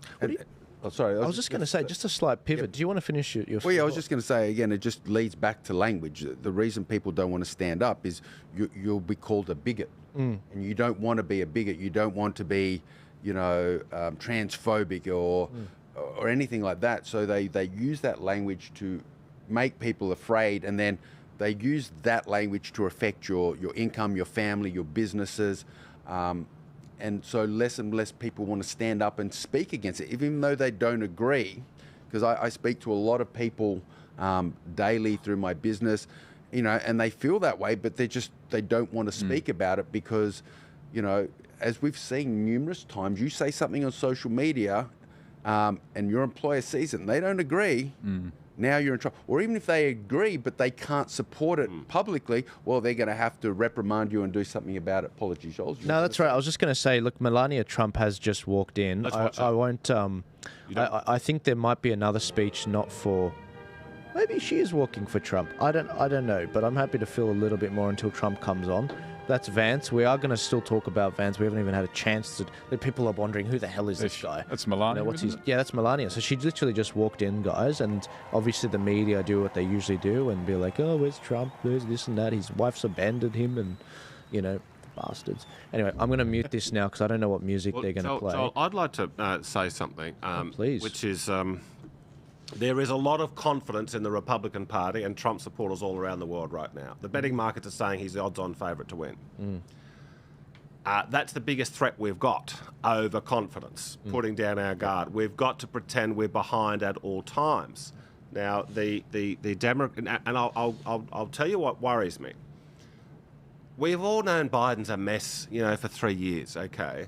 But even before the debate was this time 3 weeks ago. Now, even before the debate, the polling, on average, had Trump ahead by 1 or 2 points, despite Joe Biden being the complete physical and mental mess and policy mess. But why wasn't he ahead by 25 points? Okay.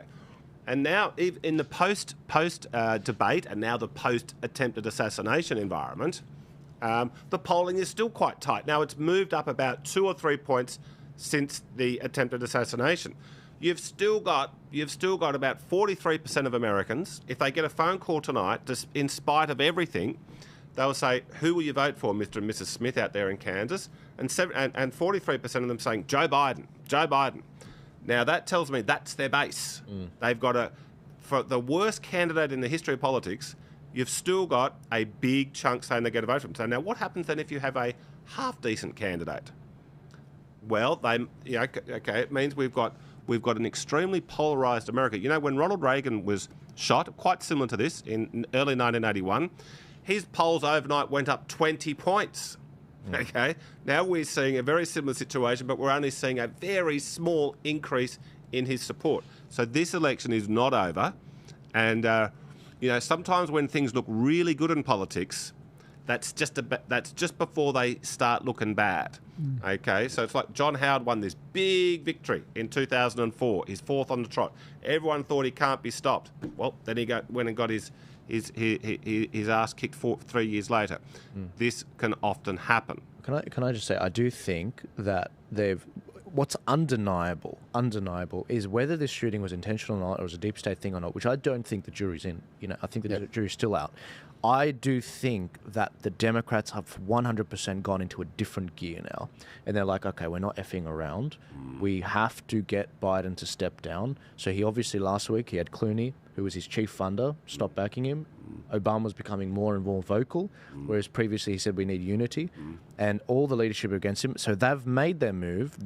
They know where the Republicans are. They know the vice president, importantly, because that is a key part of all of this. And they're like, okay, now we need to put our A-team out there. I really think now they're literally in desperation. They're going to go for their best debater for the president, so potentially Gavin Newsom. I really do. They can't. California is going to. They can't go for Gavin. They're going to have a white male. Yeah. This is a party. This is a party which has got itself into a quota swamp. Especially now, with Kamala as no, they would go. They would go for a white male if they thought it could win the election. They're desperate. They would do it. Well, they would if they thought it could. But the truth is, if you replace Kamala, who is got a little bit of a black ancestry, not much, and she's a woman, which is indisputable. Okay, if she is bumped for a white male, most blacks and most women will still vote for the Democratic ticket. But 10%, 5% are those two biggest voting blocks will say, I'm staying home. You got rid of a black female for a white male. You only need 5% of the blacks and 5% of the women to do that. Trump's won. So this is why I think there's only two options here, Kamala or Michelle. And I also, as mentioned earlier, I think one of the problems that we see both there and here, like you can't get overconfident, is the problem. And this is really only, as you mentioned, developed over the last 10 or 20 years where people have become embedded. I am a Labor, my father voted Labor, and I'm going to vote regardless of what's happening. And, you have that on the Liberal and the Labor front because they're the two major parties. Even though more and more people are turning towards the minor parties, they're looking for other answers, there are other solutions. There's a very large part of the community that just don't want to get involved in politics or don't understand it when they try, and they just go, this is how I do it and this is what I'm going to do. And again, that's where, as you mentioned, we can't become overconfident.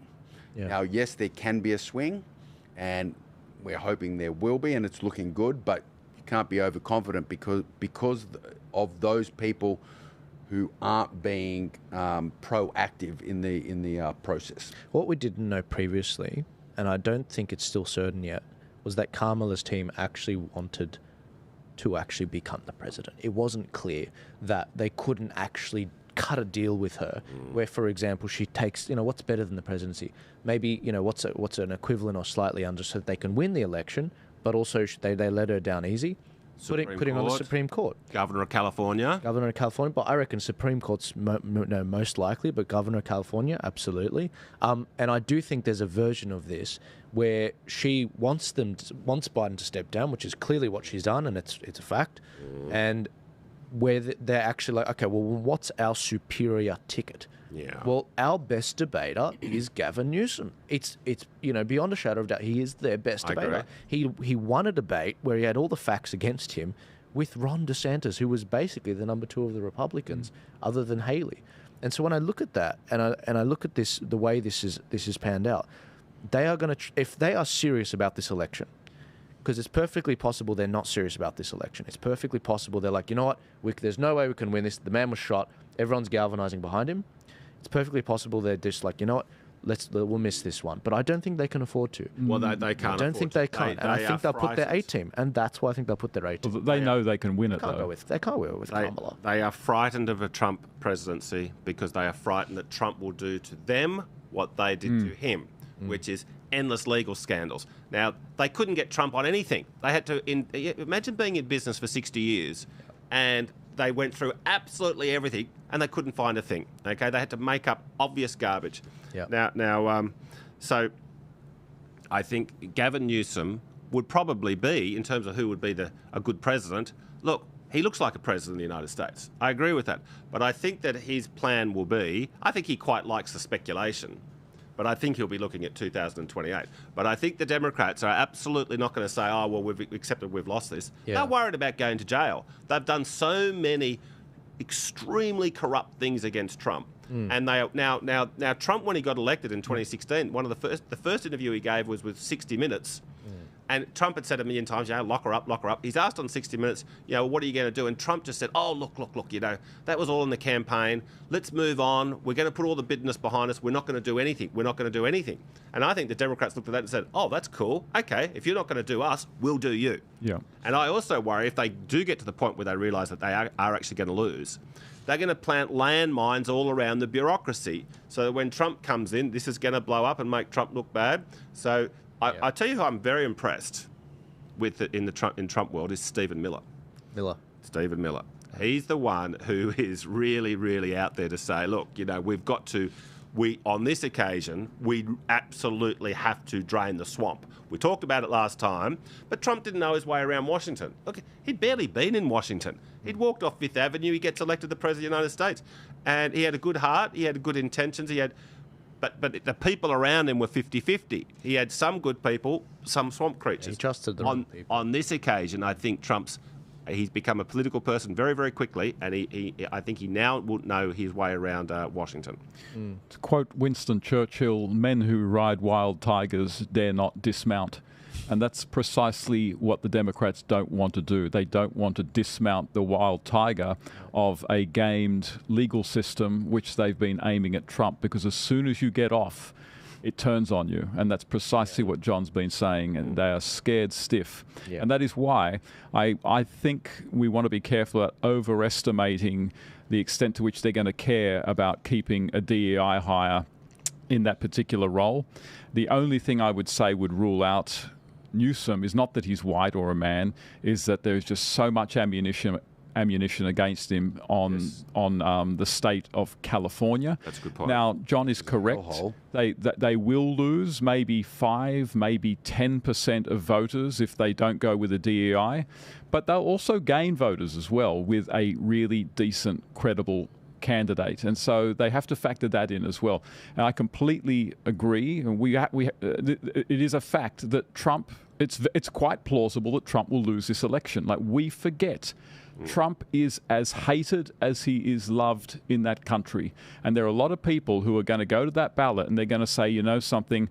I kind of like a lot of what Trump stands for, but man, I don't want to go through 4 years of whatever's going to happen if I vote for Trump. So sorry, Trump, I'll vote Republican next time round. We just can't have you again. Yeah. Ladies and gentlemen, we're up to 900 viewers. I am still watching. They're in the middle of a concert right now, so they're still going. Sorry how late it is. Over there, it's like 10 o'clock, basically. I thought it was meant to be all wound up by 10. It's their summer too, so I'm going to keep keep a track record on how that's going. Just breaking news, by the way, for those of you listening, especially in Australia, former Premier Dom Perrottet has just announced his resignation. John, I thought you might want to hear that. Former Premier Dom Perrottet has just announced his resignation, and what that actually means, he was one of the COVID premiers after Gladys Berejiklian. He came in and normalised a lot of the lockdown measures and with Victoria. I just wanted to break that news with you guys now. But one of the things that I wanted to raise with you gentlemen around me here is how close we actually came to a potential all-out war with Iran. Iran, and obviously it's sort of been in the background of this Israel-Palestine conflict, and Iran escalating into a war in the Middle East and all of that blowing up would have made a serious escalation with everything around the world. Everything, absolutely. I mean, we sort of hear through back channels and through back funding, they're funding Palestine because it's sort of a proxy against Israel. But I've been seeing a lot of headlines coming out since the Trump attempted assassination. Trump's assassination attempt, live updates from NBC and a few other outlets saying that the US learned of an Iranian plot to kill Trump weeks before the shooting. Now, this is kind of like, weapons of mass destruction, and there was a similar plot, even though there's zero links between the shooter and Iran. There's this almost like all it could be like is like, intelligence agencies, 20 of them have testified that, there's links between this shooter, and that's all it took for basically America to invade Iraq. Now, that is the sort of thing where if Trump truly was shot and we saw a situation where the Republicans were basically leaderless, who were you left with? I mean, the only person that got any delegates, the most delegates, was Nikki Haley, who got something like almost 100 delegates. And, I mean, this is what Nikki Haley's like. You know, she's too busy signing bombs. If we can pull this image up, she's too busy signing bombs in the Middle East, basically. And this is the problem I see, guys. You know, you've got this establishment in the Republicans and the Democrats. It's like they want war. On the one hand, Nikki Haley says a strong president doesn't start wars, a strong president prevents wars, and also Nikki Haley signing the sides of these bombs, the shells about to go off. This is, I think, the concern of a lot of Five Eyes countries, people that don't actually like killings being done in their name. What did you guys think about this? Because to think about it, we were an inch away from this all-out war. Before going into the war, that was one of the things I mentioned earlier, that Nikki Haley suddenly was going to the Republican conference as if she knew something was going to happen. And okay, this is one of those conspiracy. It's an idea. It's like, why did she suddenly change her mind? Did she know something was going to happen? Did she think there was going to be an opportunity for her to step in and become the nominee at the last second? So that kind of leads, I wouldn't say credence, but it kind of raises the question of, you know, was this a manipulated situation? And again, regarding Iran, that would have been a very dangerous situation. We saw it escalate a little bit a while back when the US retaliated for one of their strikes and stuff. And it's a scary situation where we've got, you know, potential nuclear war happening in Iran, and then also Russia, Ukraine. It's almost like they're pushing for it, and I don't think people understand just how terrifying that thought really is to the world. Absolutely, yeah. I mean, Iran is not yet a nuclear power. They're heading that way thanks to Biden and sort of recommencing billions of dollars of donations to Iran that Trump stopped, that I think Obama started up, but they're not actually nuclear weapon yet. And so it would have been, I mean, it would have been Iran who would have backed down. There's no way Iran would dare start a war right now with America. Well, John, what do you think? If Trump was shot and we saw this week play out, Republicans running around like headless chickens, no clear leadership. I believe in the event that Trump got shot, it would have been an unbelievable tragedy for America and the world. There would likely have been violence at the street level across America, and it would have been very ugly. That's the first point. The second point is, who would have ended up being the nominee? I believe it would have been Donald Trump Jr. Right. Simply because of the symbolism. And look, he's very political, Don Jr. And I think that they would have said, look, you're going to shoot Donald Trump. Well, we've got a replacement for you. I think that now I know that Nikki might have come second in the primary, but as I said before, rules, schmools. They can just make them up. They can just change the rules when they feel like it. Right. So that's what would have happened in the event that that bullet had hit. The longer I think about it, the more I'm just like, I mean, I did talk about this in previous episodes where I said, look, we could see some sort of a war breakout, and martial law just simply declared an emergency. And then, you know, I mean, what I was worried about is, I mean, the moment one person in the 70 million that voted for Trump does any kind of violence, if Trump was to be shot, it basically justifies them unleashing everything from the intelligence state, taking all of their guns. We need to accelerate these rules. We've got emergency laws, martial law declared. I mean, we would see just complete bedlam. What would have happened? And the reason we're talking about any of this, guys, is because we were truly an inch away from the Australian economy just being decimated. 1/10 of an inch. Just needed to hit his skull a little bit, and his skull would have blown up. Yeah, I mean, this nearly happened, and it could. And let's be honest, this could happen again. And no, I don't think anyone here around this table was surprised that someone tried to assassinate Trump. Like, it was shocking, but it wasn't surprising. Yeah. You know, I mean, you have to be living under a rock not to have expected something like this to have been attempted. Yeah. The only thing that was surprising was kind of how it happened, I think, rather than that it did happen. Yeah. And I will say, I noticed that Dana White, president of the UFC, is on making a speech. I have to make a comment. I was about to as put a him UFC veteran, I had to comment. I'm actually about to click play, but I just wanted to say it was an interesting point by Tim Pool. He said, you know how they always say, October surprise this, October surprise that. He's like, what the hell could be an October surprise that outdoes any of the stuff we've seen this year? I mean, seriously.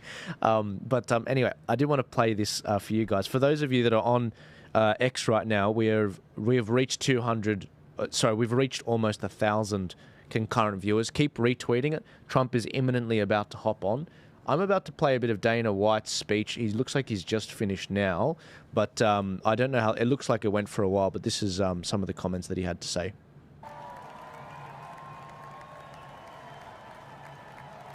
Good old Dana. So he's known Trump well before he was president. Good evening, ladies and gentlemen.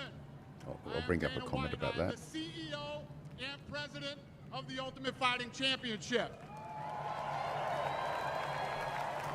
So 2 weeks ago, I got a call from President Trump asking me if I'd be willing to speak tonight.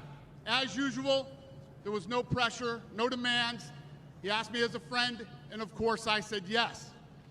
Then, after I accepted his offer, he sent me a text message, and I just want to read to you a little piece of what President Trump wrote to me. Dana, I'm so honored that you will be doing the introduction at the National Republican Convention. Think of it as the biggest fight you ever had, a fight for our country and even the world. I only wish you didn't have to interrupt your family trip, but I hope they understand they love you and they know how important this is. That's epic. Isn't that epic, Elvis? Yeah. Now think about this. This man's running for president of the United States. He's fighting for the future of this country, and he's concerned about interrupting my family trip. That's the President Trump that I know. A man who truly cares about people. The mainstream media likes to push the narrative that he doesn't care about anyone but himself. I absolutely know that's not the truth because I've been friends with this guy for 25 years. And for the people who know me, they'll know this is true. I just want to make something very clear. Nobody in the Trump campaign has ever told me what to say. Nobody tells me what to say, and I'm nobody's puppet. Ladies and gentlemen, I'm sorry to do this. Trump is on stage right now. I'm just going to go to the live section. Here you go. While they're singing, I'll mention that I met Trump and Dana at the same time. So the first time I fought in the UFC was UFC 30 in 2000 at the Trump Taj Mahal, as I mentioned at a previous podcast. And obviously, I know I've only met Trump once, but I've met Dana numerous times, and I've known him for years. And thankfully, he still remembers me and refers to me in many of his podcasts again as the pioneer of Australian MMA. So that's pretty cool. Amazing. Rami, if you could possibly turn up the desk one, is that possible? No, that's all good. Look, don't have to mess around with it. That's okay for now. If you're listening now, Trump is coming on. I do believe he's about to speak. Give this a share. If you're not following already, guys, if you all followed me, I would go up by about 20% today, 16%. Give us a follow. I will be doing more streams like this, including for the Democratic National Convention on the 19th of August. I'll be streaming the debates between the president and the vice president as well, with all of those coming up. And of course on election night. But give us a follow, give this a share. I'm going to keep streaming even after Trump's speech, but I expect this to go for at least 30 minutes as he outlays what he's running on and perhaps opining a little bit on what he's been going through, what his thoughts are since the shooting. Many people have those My Pillows on their ears at the convention, which is hilarious to me. Melania did just join at the last minute, despite the Democrats saying that she's abandoned him. Creeps. Enjoy, guys.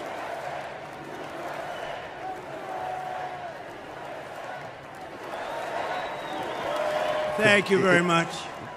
Thank you very, very much. Wow. And thank you, Dana. Thank you, Kid Rock, sometimes referred to as Bob. And thank you, Lee, right from the beginning. Thank you very much. What a talent. What a beautiful, beautiful soul. Thank you. Friends, delegates, and fellow citizens, I stand before you this evening with a message of confidence, strength, and hope. 4 months from now, we will have an incredible victory, and we will begin the 4 greatest years in the history of our country. Together, we will launch a new era of safety, prosperity, and freedom for citizens of every race, religion, color, and creed. The discord and division in our society must be healed. We must heal it quickly. As Americans, we are bound together by a single fate and a shared destiny. We rise together or we fall apart. I am running to be president for all of America, not half of America, because there is no victory in winning for half of America. So tonight, with faith and devotion, I proudly accept your nomination for President of the United States. Thank you. There we go. Yeah, leave that up.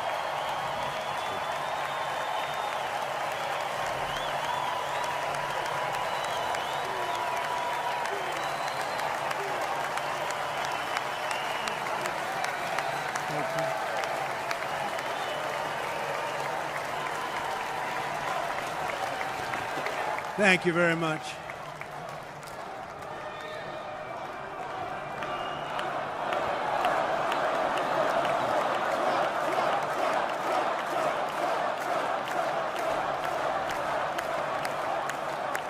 Thank you very much.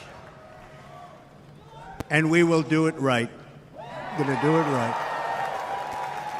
Let me begin this evening by expressing my gratitude to the American people for your outpouring of love and support following the assassination attempt at my rally on Saturday.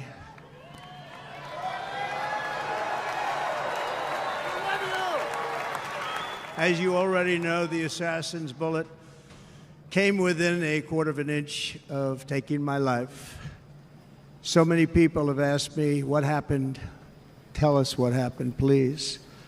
And therefore, I will tell you exactly what happened, and you'll never hear it from me a second time because it's actually too painful to tell.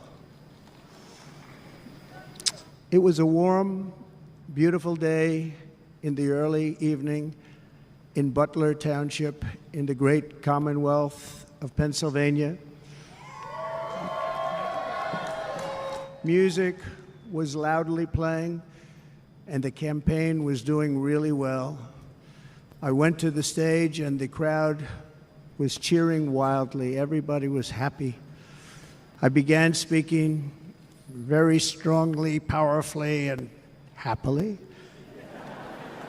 because I was discussing the great job my administration did on immigration at the southern border. We were very proud of it.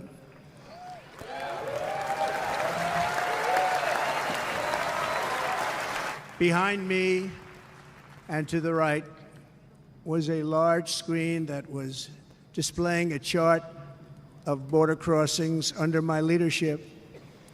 The numbers were absolutely amazing. In order to see the chart, I started to, like this, turn to my right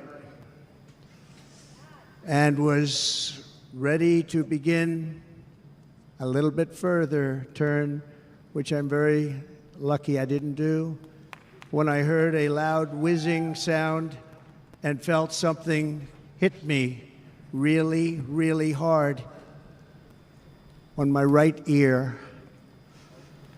I said to myself, wow, what was that? It can only be a bullet. And moved my right hand to my ear, brought it down.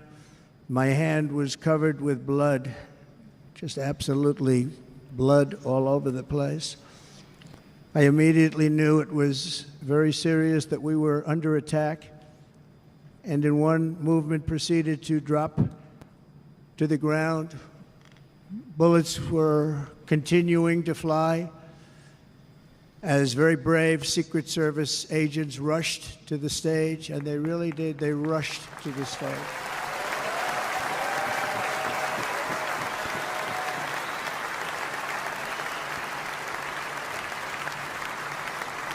These are great people, at great risk, I will tell you, and pounced on top of me so that I would be protected. There was blood pouring everywhere, and yet, in a certain way, I felt very safe because I had God on my side. I felt that.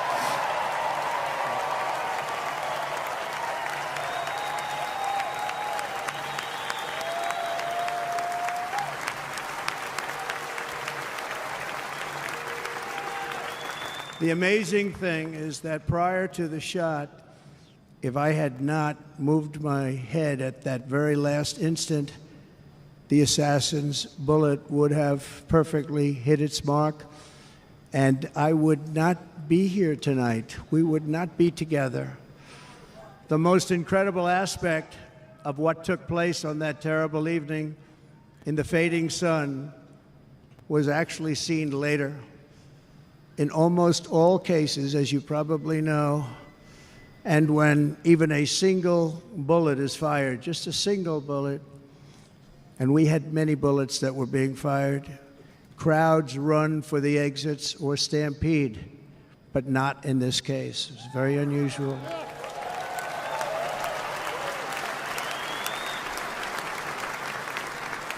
This massive crowd of tens of thousands of people stood by and didn't move an inch. In fact, many of them bravely, but automatically stood up looking for where the sniper would be. They knew immediately it was a sniper, and then began pointing at him. You can see that if you look at the group behind me. That was just a small group compared to what was in front. Nobody ran, and by not stampeding, many lives were saved. But that isn't the reason that they didn't move. The reason is that they knew I was in very serious trouble. They saw it. They saw me go down. They saw the blood and thought, actually most did, that I was dead. They knew it was a shot to the head. They saw the blood. And there's an interesting statistic. The ears are the bloodiest part. If something happens with the ears, they bleed more than any other part of the body. For whatever reason, the doctors told me that. I said, why is there so much blood? He said, it's the ears. They bleed more. So we learned something, but they just, this beautiful crowd, they didn't want to leave me. They knew I was in trouble. They didn't want to leave me. And you can see that love written all over their faces. They're incredible people. They're incredible people. Bullets were flying over us, yet I felt serene. But now the Secret Service agents were putting themselves in peril. They were in very dangerous territory. Bullets were flying right over them, missing them by a very small amount of inches. And then it all stopped. Our Secret Service sniper, from a much greater distance and with only one bullet used, took the assassin's life, took him out.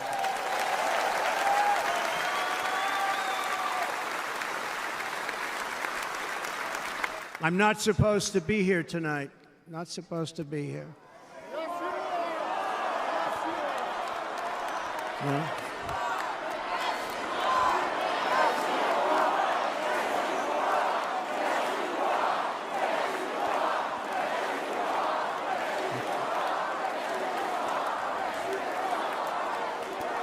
Thank you. But I'm not. And I'll tell you, I stand before you in this arena only by the grace of Almighty God.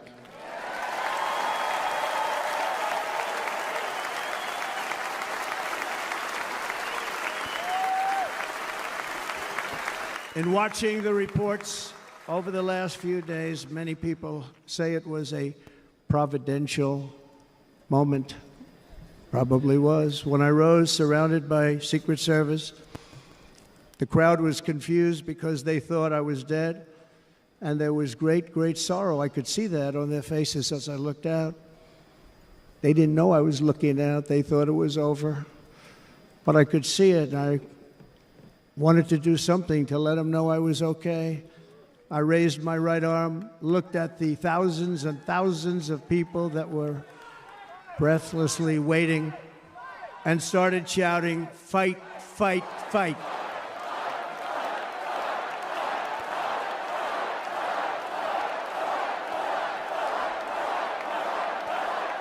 Thank you. Once my clenched fist went up, and it was high into the air. You've all seen that. The crowd realized I was okay and roared with pride for our country like no crowd I have ever heard before. Never heard anything like it. For the rest of my life, I will be grateful for the love shown by that giant audience of patriots that stood bravely on that fateful evening in Pennsylvania. Tragically, the shooter claimed the life of one of our fellow Americans, Corey Comparator. Unbelievable person, everybody tells me. Unbelievable. And seriously wounded, two other great warriors. Spoke to them today. David Dutch and James Copenhaver. Two great people. I also spoke to all three families of these tremendous people. Our love and prayers are with them, and always will be. We're never going to forget them. They came for a great rally. They were serious Trumpsters, I want to tell you. They were serious Trumpsters, and still are. But Corey, unfortunately, we have to use the past tense. He was incredible. He was a highly respected former fire chief, respected by everybody. Was accompanied by his wife, Helen, incredible woman. I spoke to her today, devastated, and two precious daughters. He lost his life selflessly, acting as a human shield to protect them from flying bullets. He went right over the top of them and was hit. What a fine man he was.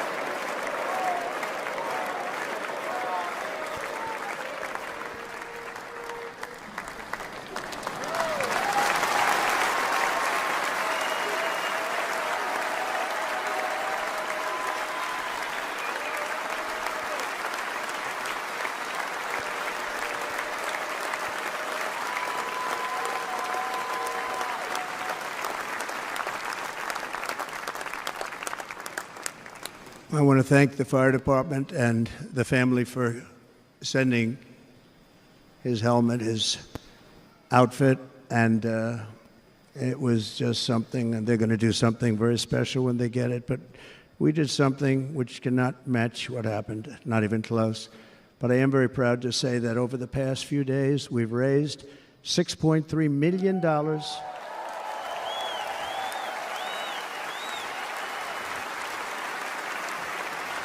for the families of David, James, and Corey, including from a friend of mine, just called up. He sent me a check right here. I just got it. $1 million from Dan Newland. Thank you, Dan. And again, when speaking to the family, I told them, I said, well, I'm going to be sending you a lot of money, but it can't compensate. They all said the same thing. You're right, sir. We appreciate so much what you're doing, but nothing can take the place in the case of Corey. And the other two, by the way, they were very, very seriously injured, but now they're doing very well. They're going to be okay. They're going to be doing very well.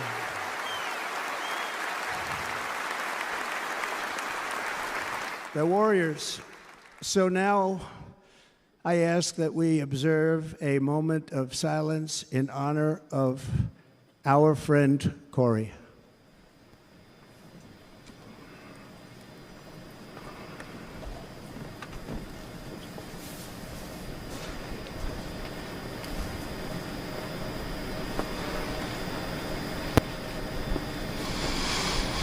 There is no greater love than to lay down one's life for others. This is the spirit that forged America in her darkest hours, and this is the love that will lead America back to the summit of human achievement and greatness. This is what we need.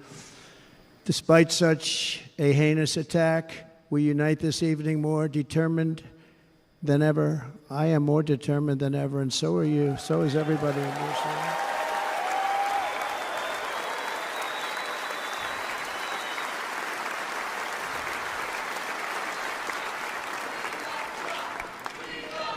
Thank you. Thank you very much.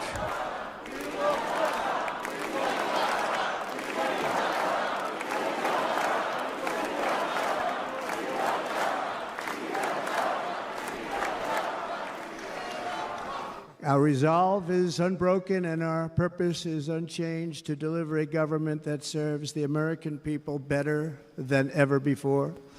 Nothing will stop me in this mission because our vision is righteous and our cause is pure. No matter what obstacle comes our way, we will not break, we will not bend, we will not back down, and I will never stop fighting for you, your family, and our magnificent country. Never.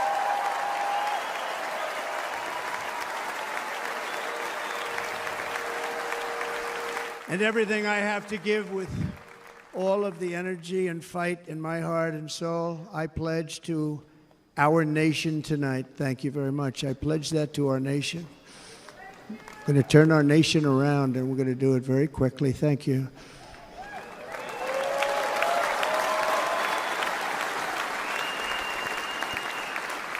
This election should be about the issues facing our country and how to make America successful, safe, free, and great again.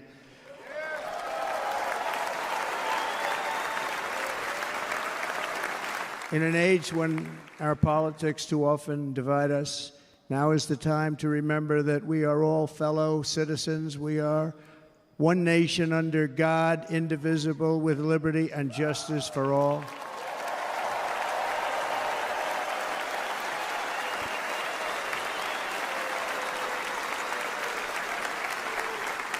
And we must not criminalize dissent or demonize political disagreement, which is what's been happening in our country lately at a level that nobody has ever seen before. In that spirit, the Democrat Party should immediately stop weaponizing the justice system and labeling their political opponent as an enemy of democracy. Especially since that is not true. In fact, I am the one saving democracy for the people of our country.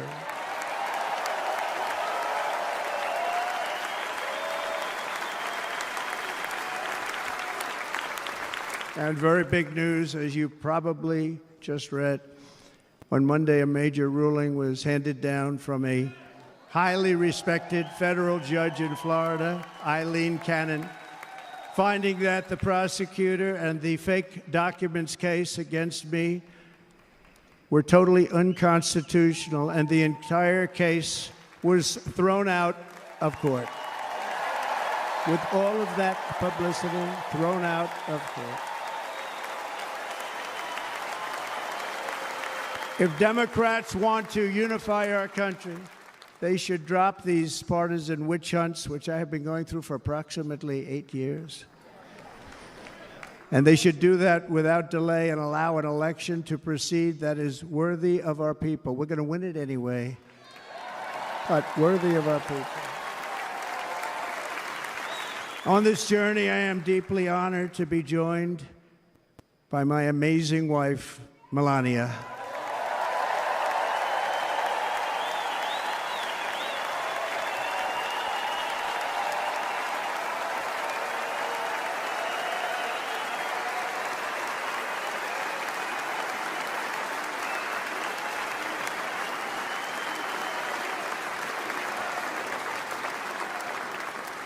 And Melania, thank you very much. You also did something really beautiful, a letter to America calling for national unity, and it really took the Republican Party by surprise. I will tell you, it was beautiful.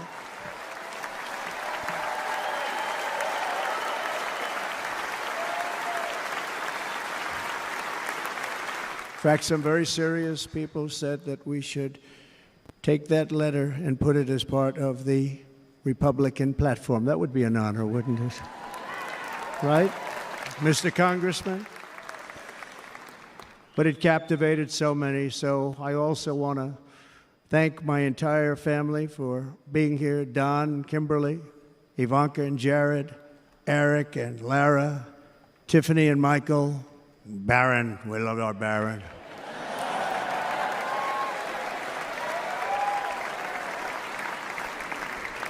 And of course, my 10 wonderful grandchildren. You saw a few of them up there on my lap before.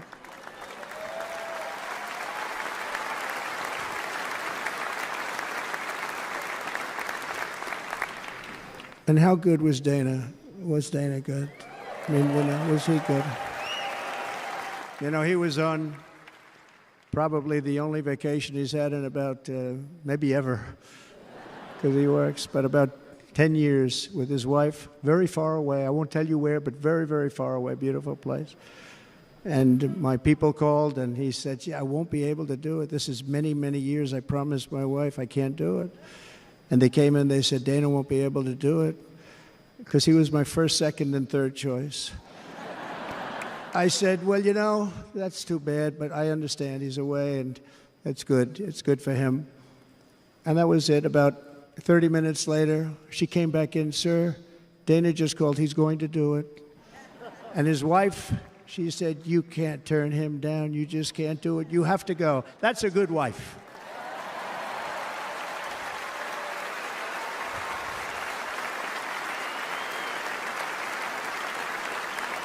So he got on a plane. He got here a little while ago. Now he's going to get on the plane in a little while, and he's going to go back home to his wife. But they're great, and I just want to thank her and him and their whole family, because that's not easy. And Kid Rock, same thing. Called, he said, I want to be a part of it. I want to be a part, because, you know, Kid does his great song, Big, Big Monster song. I had no idea. You know, he became a friend of mine over the last 10 years. And he's amazing. Everyone loves him. I didn't even know how big he was. You know, he has rallies, 35, 40,000 people he gets every time he goes out. I think he's making so much money, he doesn't know what the hell to do with it. You want to know? And then we have my other friend, and I've known him so long, and we took that song, and it was a big success, but we made that.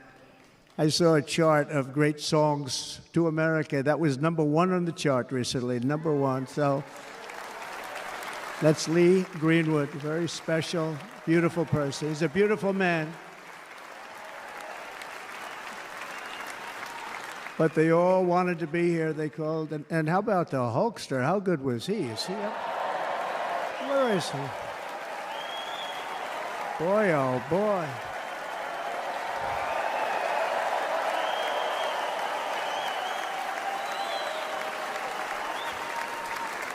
You know, they may call that entertainment. I know about entertainment, but when he used to lift a 350-pound man over his shoulders and then bench press him 2 rows into the audience, I say maybe entertainment, but he is one strong son of a gun. I will tell you, I watched it many times. There aren't a lot of entertainers that can do that, right? You were fantastic. Thank you very much. Followed by Eric. What was that all about? Boy, that was good. I didn't want to really come up here.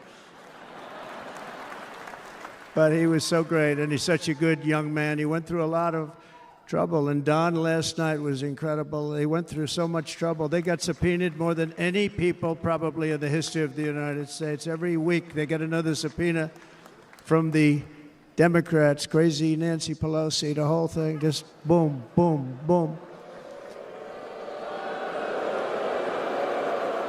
They've got to stop that, because they're destroying our country. We have to work on making America great again, not on beating people. And we won. We beat them in all. We beat them on the impeachments. We beat them on indictments. We beat them. But the time that you have to spend, if they would devote that genius to helping our country, we'd have a much stronger and better country.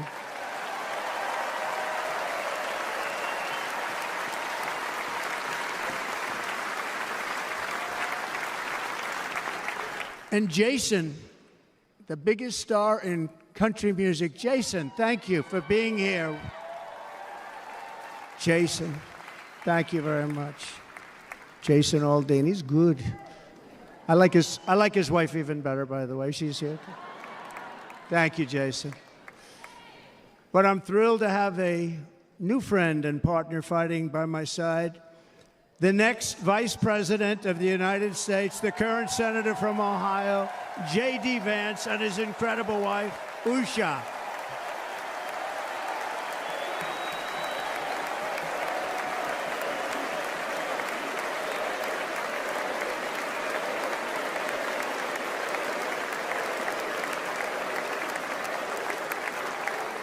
He's going to be a great Vice President. He's going to be great. He'll be with this country and with this movement, greatest movement in the history of our country, Make America Great Again.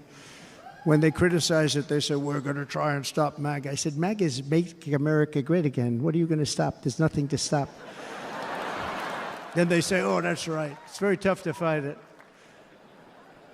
And all of the people that did try and fight it have failed. But he's going to be with us for a long time, and it was an honor to select him. Great student at Yale. His wife was a great student at Yale. They met at Yale. These are two smart people. So, J.D., you're going to be doing this for a long time. Enjoy the ride.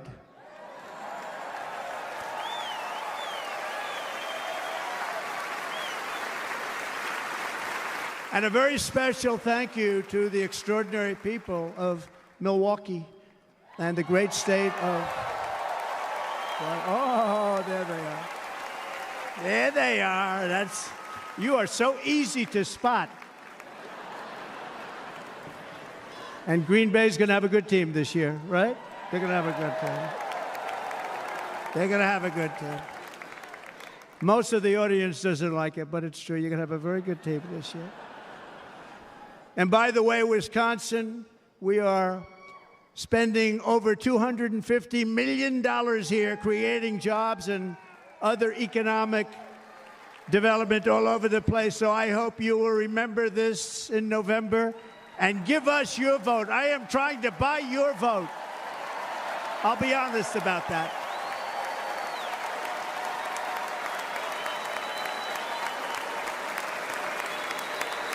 And I promise we will make Wisconsin great again. We're going to make it. Thank you, Mr. Governor. Thank you very much. Thank you. I'm here tonight to lay out a vision for the whole nation, to every citizen, whether you're a young or old man or woman, Democrat, Republican, or independent, black or white, Asian or Hispanic. I extend to you a hand of loyalty and of friendship. Together we will lead America to new heights of greatness like the world has never seen before. We were right there in the first term. We got hit with COVID. We did a great job. Nobody knew what it was, but nobody's ever seen an economy pre-COVID. And then we handed over a stock market that was substantially higher than just prior to COVID.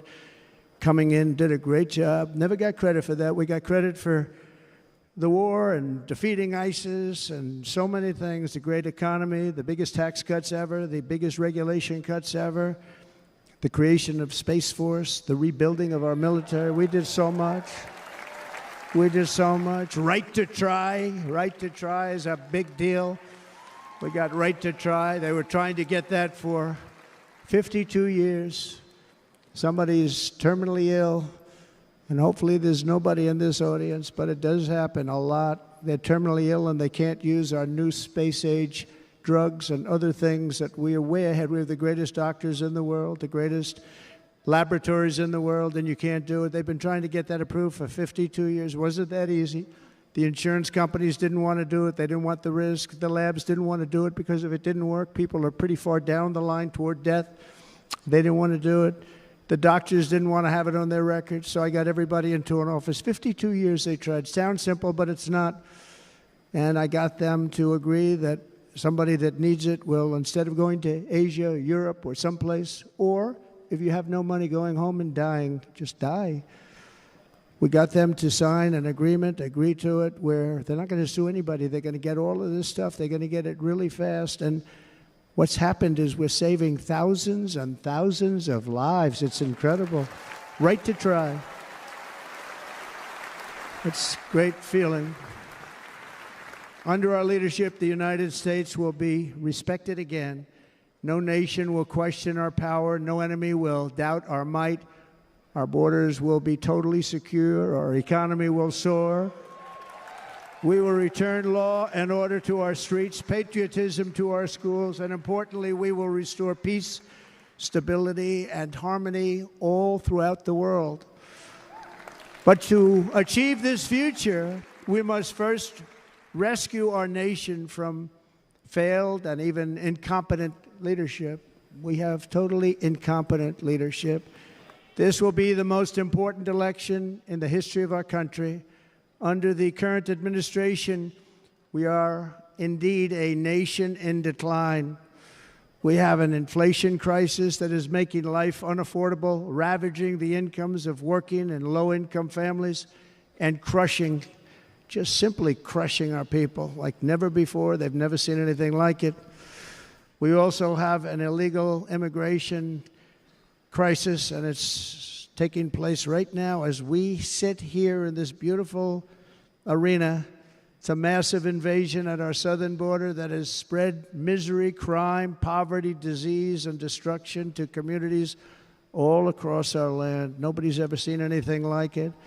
Then there's an international crisis, the likes of which the world has seldom been part of. Nobody can believe what's happening. War is now raging in Europe and the Middle East.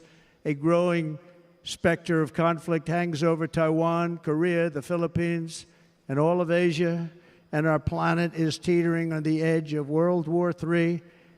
And this will be a war like no other war because of weaponry. The weapons are no longer army tanks going back and forth shooting at each other. These weapons are obliteration. It's time for a change. This administration can't come close to solving the problems. We're dealing with very tough, very fierce people. They're fierce people. And we don't have fierce people. We have people that are a lot less than fierce, except when it comes to cheating on elections and a couple of other things. Then they're fierce. Then they're fierce. So tonight, I make this pledge to the great people of America.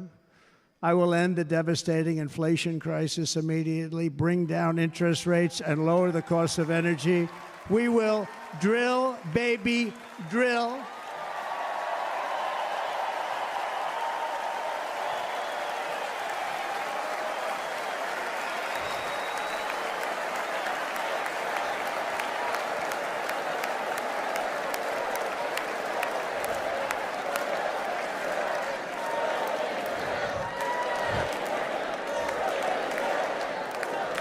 Can you believe what they're doing?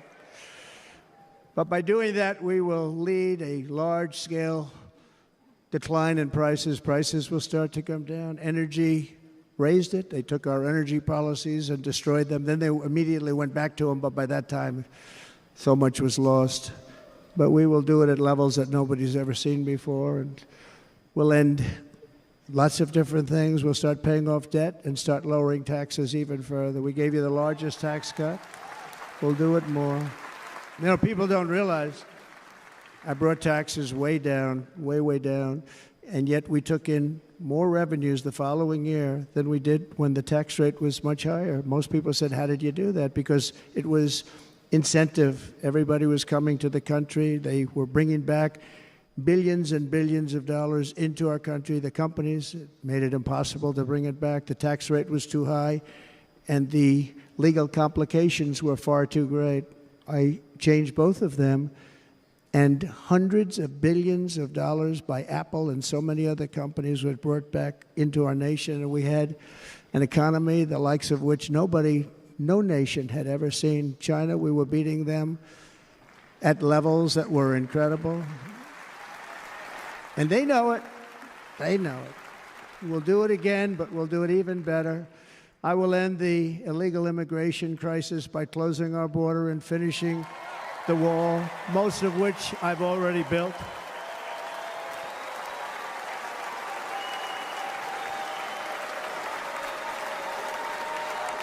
On the wall, we were dealing with a very difficult Congress. And I said, oh, that's okay. We won't go to Congress. I call it an invasion. We gave our military almost $800 billion. I said, I'm going to take a little of that money because this is an invasion. And we built, most of the wall is already built. And we built it through using the funds because what's better than that? We have to stop the invasion into our country that's killing hundreds of thousands of people a year. We're not going to let that happen.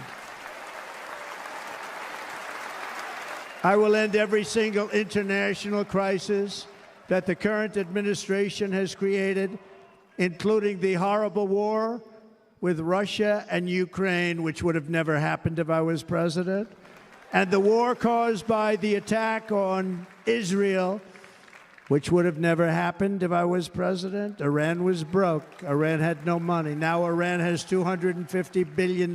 They made it all over the last 2.5 years. They were broke. I watched the other day on a show called Deface the Nation. Has anyone seen it?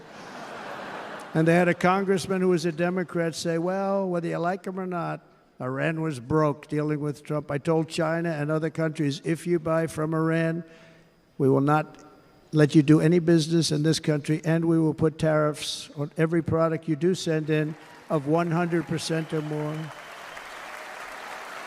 And they said to me, well, I think that's about it. They weren't going to buy any oil. And they were ready to make a deal. Iran was going to make a deal with us. And then we had that horrible, horrible result that we'll never let happen again. The election result, we're never going to let that happen again. They used COVID to cheat. We're never going to let it happen again. And they took off all the sanctions, and they did everything possible for Iran. And now Iran is very close to having a nuclear weapon, which would have never happened. This is a shame what this administration, the damage that this administration has done. And I say it often. If you took the 10 worst presidents in the history of the United States, think of it, the 10 worst, added them up, they will not have done the damage that Biden has done. Only going to use the term once. Biden. I'm not going to use the name anymore, just one time. The damage that he's done to this country is unthinkable. It's unthinkable. Together we will restore vision, strength, competence, and we're going to have a thing called common sense making most of our decisions, actually. It's all common sense. Just a few short years ago, under my presidency, we had the most secure border and best economy in the history of our country, in the history of the world. We had the greatest economy in the history of the world. We had never done anything like it. We were beating every country, including China, by leaps and bounds. Nobody had seen anything like it. We had no inflation. Soaring incomes were going. Nobody can believe it. You can't believe what happened 4 years ago is happening now in reverse. And the world was at peace. Inflation has been a killer for our country. No matter what you make it doesn't matter because inflation is eating you alive. People that were putting away money, they were making great wages, the highest they've ever made, but they were putting away a lot of money. Now they are just being destroyed. They're not putting away anything. They're barely living. They're going into savings accounts. They're taking out their money to live because of inflation. Inflation, remember, it's called a country buster. You can go back to Germany from 100 years ago. You can go back to any country that suffered great inflation. We've suffered the worst inflation we've ever had. But go back and see what's happened to those countries. We've had the worst inflation we've ever had under this person. But in less than 4 years, our opponents have turned incredible success into unparalleled tragedy and failure. It's been a tremendous failure. Today, our cities are flooded with illegal aliens. Americans are being squeezed out of the labor force, and their jobs are taken. And by the way, you know who's taking the jobs that are created? 107% of those jobs are taken by illegal aliens. And you know who's being hurt the most by millions of people pouring into our country? The black population and the Hispanic population, because they're taking the jobs from our black population, our Hispanic population, and they're also taking them from unions. The unions are suffering because of it. Thank you. Thank you. I like you too. Thank you very much.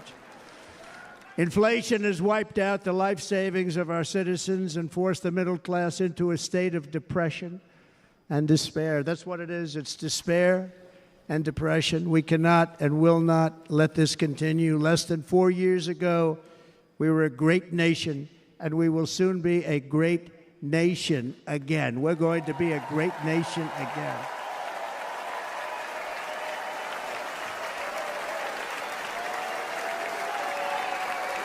Thank you. With proper leadership, every disaster we are now enduring will be fixed, and it will be fixed very, very quickly.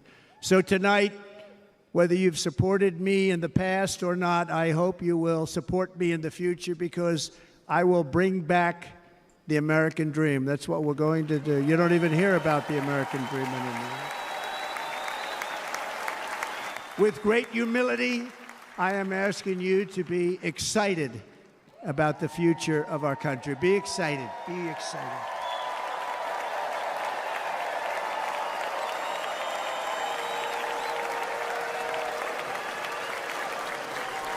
And by the way, the news reports, look at all of those big networks. Look at them. They're all here. But every one of them has said this could be the most organized, best run, and most enthusiastic convention of either party that they've ever seen. Every single one.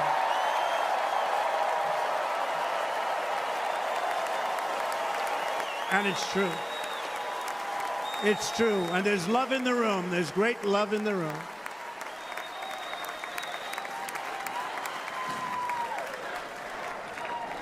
So I better finish strong. Otherwise, we'll blow it, and we can't let that happen. Now, this was great. All of the great people that spoke, and everybody hit a home run. I mean, there's not one that I can think of where I said, oh, gee, that wasn't great. Every single person. I refuse to be the only one. Don't do that to me. They're already getting ready. See, I gave them an idea. Now, this was a great convention. This was, I think we're actually going to go home and miss it. You know, usually with a first of all, look at these crowds. You'd never have this at a convention. Look at these crowds.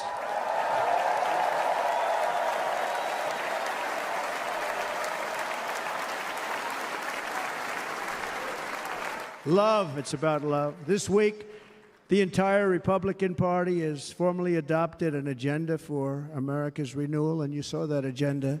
And it's very short compared to the long, boring, meaningless agendas of the past, including the Democrats. They write these things that are hundreds of pages long, and they never read them after they're done. In their case, fortunately, they don't read them because they're pretty bad. It's a series of bold promises that we will swiftly implement when you give us a Republican House. And Mr. Speaker, thank you very much. We have our great Speaker of the House with us tonight. Mr. Speaker, thank you very much. Thank you. A Republican Senate. We have many senators here. And send me back to our beautiful White House just a few short months from now. We're talking about just months. It can't come fast enough. We have to get it done. First, we must get economic relief to our citizens. Starting on day one, we will drive down prices and make America affordable again. We have to make it affordable. It's not affordable. People can't live like this.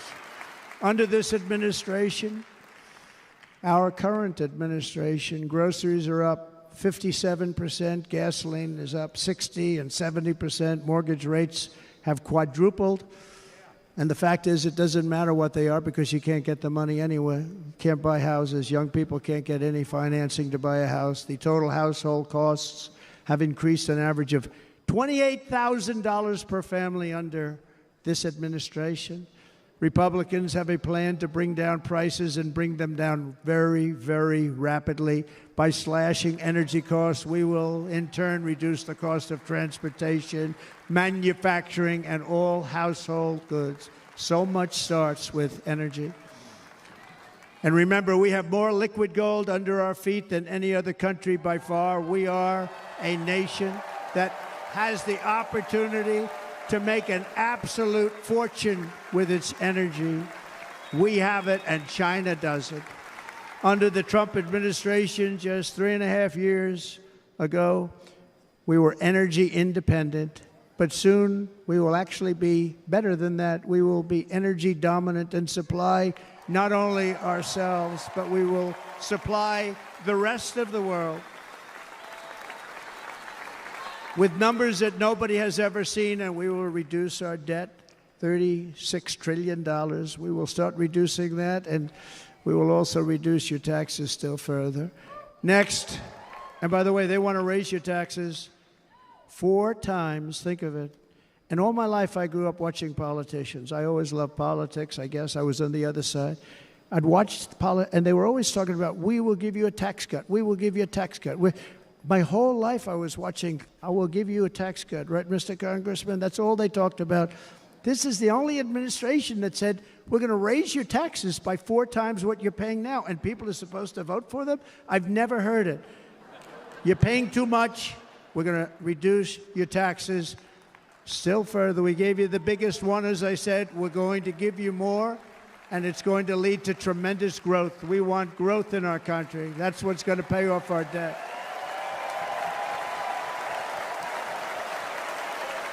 And next, we will end the ridiculous and actually incredible waste of taxpayer dollars that is fueling the inflation crisis. They spent trillions of dollars on things having to do with the Green New Scam. It's a scam. And that's caused tremendous inflationary pressures in addition to the cost of energy. And all of the trillions of dollars that are sitting there not yet spent, we will redirect that money for important projects like roads, bridges, dams, and we will not allow it to be spent on meaningless Green New Scam ideas.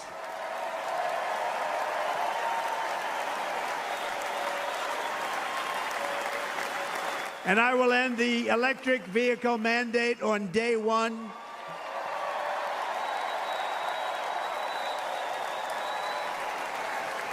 Thereby saving the U.S. auto industry from complete obliteration, which is happening right now, and saving U.S. customers thousands and thousands of dollars per car.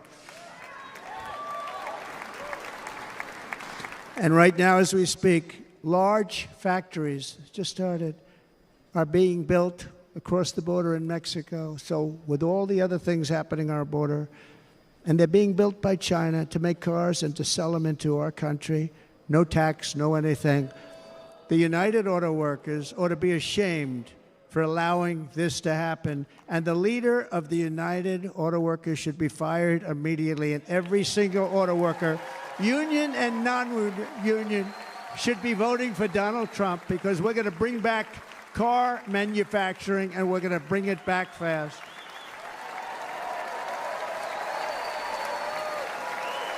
They're building some of the largest auto plants anywhere in the world. Think of it, in the world. We're going to bring it back. We're going to make them. We don't mind that happening, but those plants are going to be built in the United States, and our people are going to man those plants.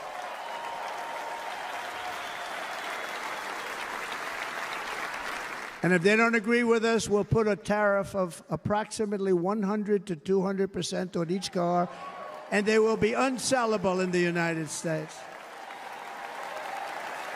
We have long been taken advantage of by other countries.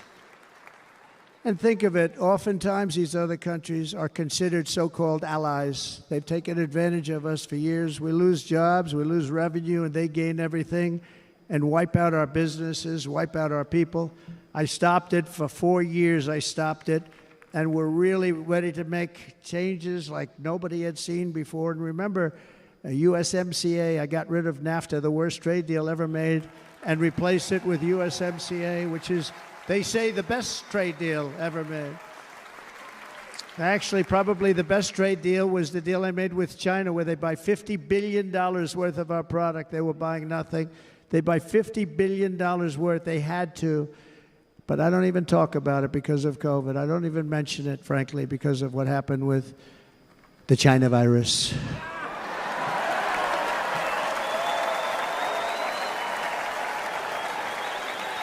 We will not let countries come in, take our jobs, and plunder our nation. They come and do that. They plunder our nation. The way they will sell their product in America is to build it in America. Very simple. Build it in America and only in America.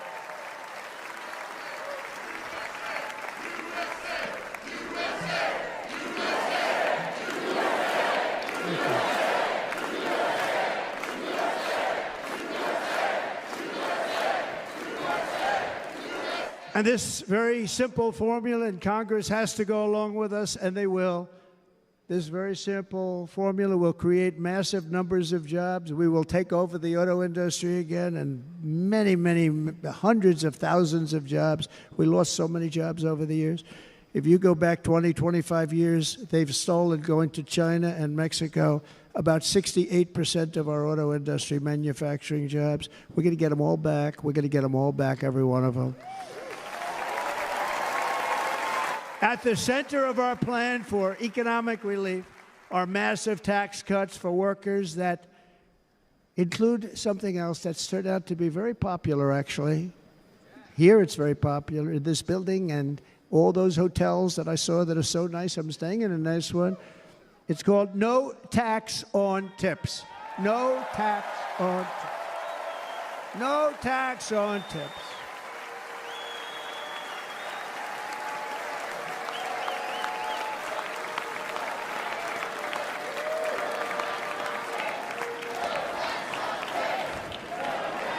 I got that by having dinner recently in Nevada, where we're leading by about 14 points.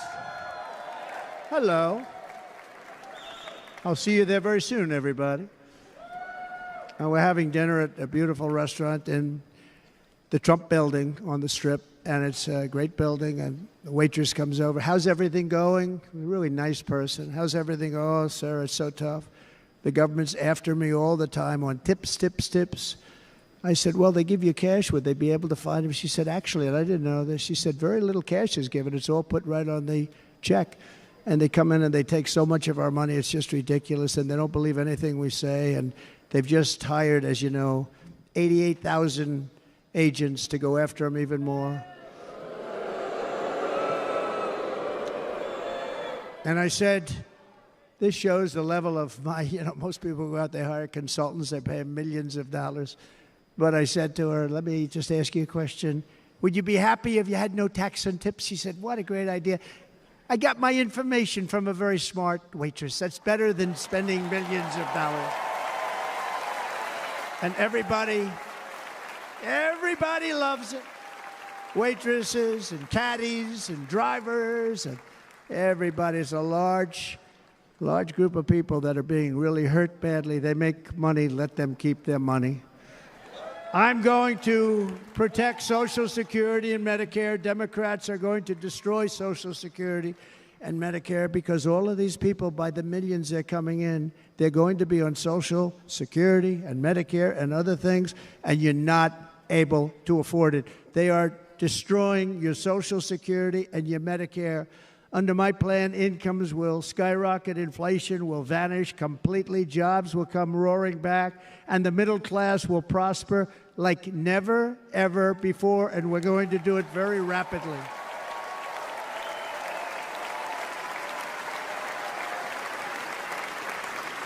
But no hope or dream we have for America can succeed unless we stop the illegal immigrant invasion, the worst that's ever been seen anywhere in the world. There's never been an invasion like this anywhere. Third world countries would fight with sticks and stones not to let this happen. The invasion at our southern border, we will stop it, and we will stop it quickly. You heard Tom Homan yesterday. Tom Homan, put him in charge and just sit back and watch. Brandon Judd of Border Patrol, he's incredible. These guys, you know, they really, their job is a lot easier if they don't have to do anything, but they want to. They're patriots. Brandon Judd, Border Patrol, ICE. ICE goes out. You have to see what ICE does with MS-13. You have these are probably the worst gang, and ICE goes in there. And I know a lot of people in these rows here, and they're very tough people, but they don't want to do this job. They'll go into a pack of MS-13 killers. They're the worst, probably the worst gangs in the world. And we have thousands of them. I moved thousands and thousands out in my 4 years. We moved them out, and it was a pleasure. But ICE would go right into a pack of these killers, and you see fists flying, you see everything flying, and then they take them. They put them in a paddy wagon.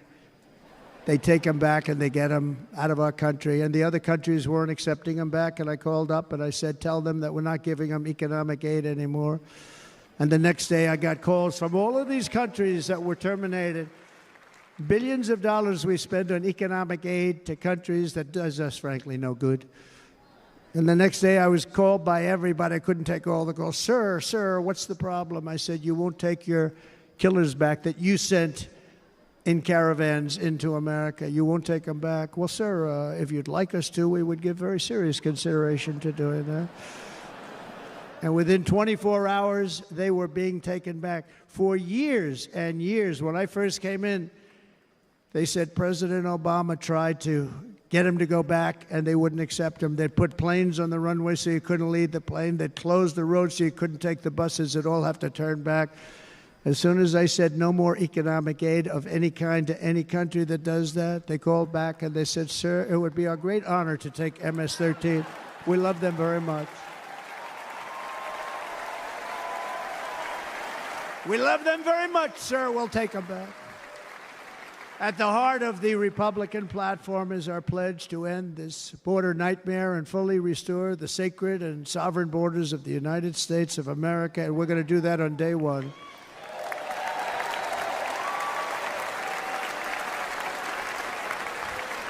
That means two things on day one, right? Drill, baby, drill, and close our borders.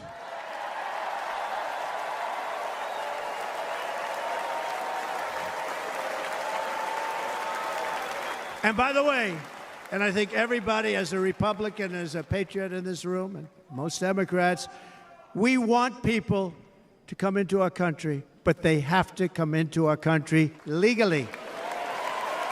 Legally. Less than 4 years ago, I handed this administration the strongest border in American history.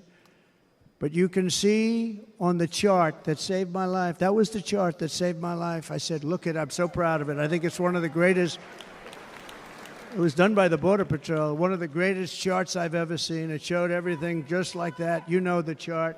Oh, there it is. That's pretty good. Wow. Last time I put up that chart, I never really got to look at it. But without that chart, I would not be here today.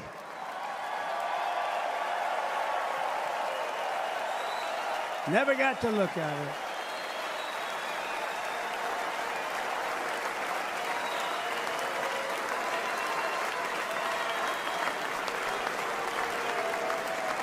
I said, you got to see this chart. I was so proud of it, and by the time I got to there, I never got to see it that day. But I'm seeing it now, and I was very proud. If you look at the arrow on the bottom, that's the lowest level, the one on the bottom, heavy red arrow. That's the lowest level of illegal immigrants ever to come into our country in recorded history, right there. Right there. And that was my last week in office. And then you see what happened after I left. Look at the rest. And if you go out a little bit further, it's getting to be a little bit old, but I love it anyway, right? but you can go much higher with those numbers. Look what happened right after that.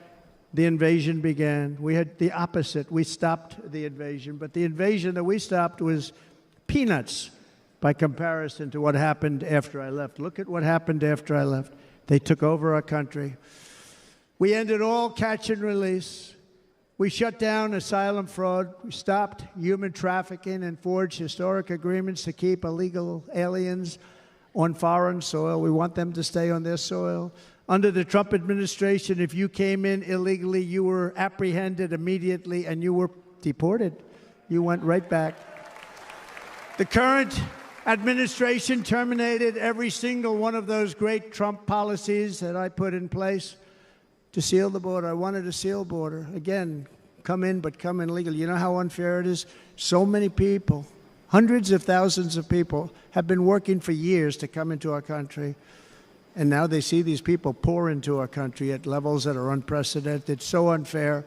And we're not going to do it. We're not going to stand for it. They suspended wall construction, ended remain in Mexico. We had a policy, remain in Mexico. You think that was easy to get from the Mexican government? But I said, you must give it to us. If you don't give it to us, there will be repercussions. And they gave it to us, but not easy. Canceled our Safe Third agreements, demolished Title 42, implemented nationwide catch and release. That's catch and release, where we catch them and release them into our country. We catch them and release them into Mexico. There's a slight difference.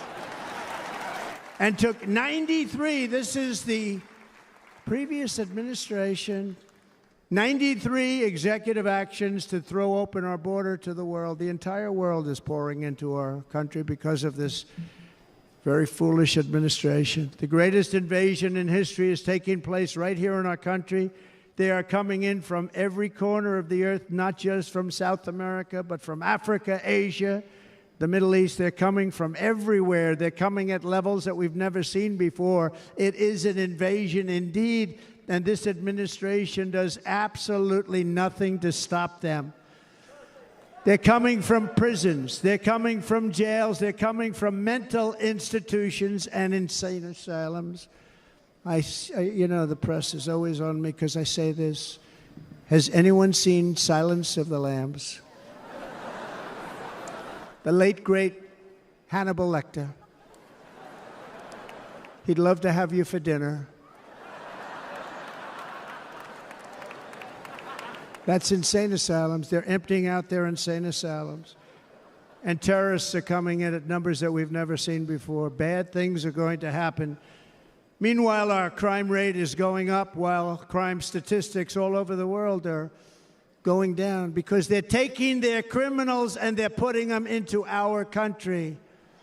A certain country, and I happen to like the president of that country very much, but he's been getting great publicity because he's a wonderful shepherd of the country. He says how well the country's doing because their crime rate is down. And he said he's training all of these rough people. They're rough. He's training them. And I've been reading about this for 2 years. I think, oh, that's wonderful. Let's take a look at it. But then I realized he's not training them. He's sending all of his criminals, his drug dealers, his people that are in jails, he's sending them all to the United States. And he's different in that he doesn't say that. He's trying to convince everybody what a wonderful job he does in running the country. Well, he doesn't do a wonderful job. And by the way, if I ran one of the countries, many countries from all over, I would be worse than any of them. I would have had the place totally emptied out already.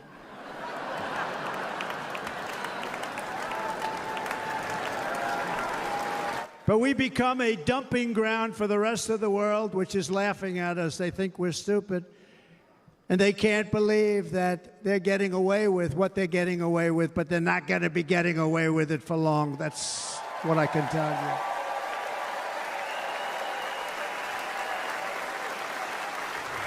In Venezuela, Caracas, high crime. Caracas, Venezuela, really a dangerous place, but not anymore.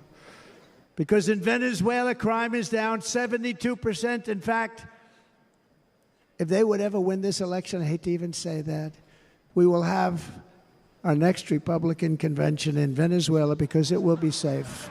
Our cities will be so unsafe, we won't be able We will not be able to have it there. In El Salvador, murders are down by 70%. Why are they down? Now, he would have you convinced that because he's trained murderers to be wonderful people. No. They're down because they're sending their murderers to the United States of America. This is going to be very bad. And bad things are going to happen, and you're seeing it happen all the time. That's why, to keep our families safe, the Republican platform promises to launch the largest deportation operation in the history of our country. Even larger than that of President Dwight D. Eisenhower from many years ago. You know, he was a moderate, but he believed very strongly in borders. He had the largest deportation operation we've ever had. Just recently, I spoke to the grieving mother of Jocelyn Nungary, a wonderful woman, a precious 12-year-old girl from Houston who last month was tied up, assaulted, and strangled to death after walking to the convenience store just a block away from her house. Her body was dumped near the side of the road in a shallow creek, found by some onlookers who couldn't believe what they had witnessed. Charged with Jocelyn's heinous murder are 2 illegal aliens from Venezuela who came across our border, were in custody, and were then released into the country by this horrible, horrible administration that we have right now. I also met recently with the heartbroken mother and sister of Rachel Morin. Rachel was a 37-year-old mom of 5 beautiful children who was brutally raped and murdered while out on a run. She wanted to keep herself in good shape. It was very important to her. She was murdered. The monster responsible first killed another woman in El Salvador before he was led into America by the White House. This White House let them in. He then attacked a 9-year-old girl and her mother in a home invasion in Los Angeles before murdering Rachel in Maryland. Traveled all throughout the country, doing tremendous damage. Rachel's mother will never be the same. I spent time with her. She will never be the same.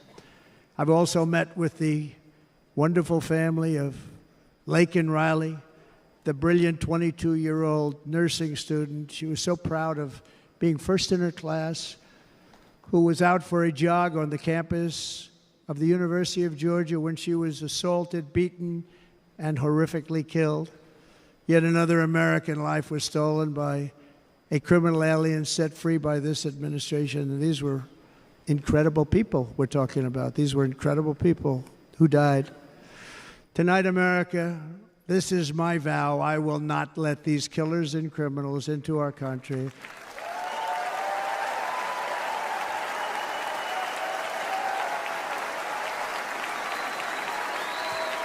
I will keep our sons and daughters safe. As we bring security to our streets, we will help bring stability to the world. I was the first president in modern times to start no new wars. You know, we were the toughest, we were the most respected. And you saw this. Hungry, strong country, run by a very powerful, tough leader. He's a tough guy. Press doesn't like him because he's tough. And he came out recently. They were asking him at an interview, the whole world is exploding. What's happening? What's going on? Viktor Orban, Prime Minister of Hungary, very tough man. He said, I don't want people coming into my country and blowing up our shopping centers and killing people. But they said to him, tell us what's going wrong, what's happening, what is it? He said, there's only one way you're going to solve it. You got to bring President Trump back to the United States because he kept everybody at bay.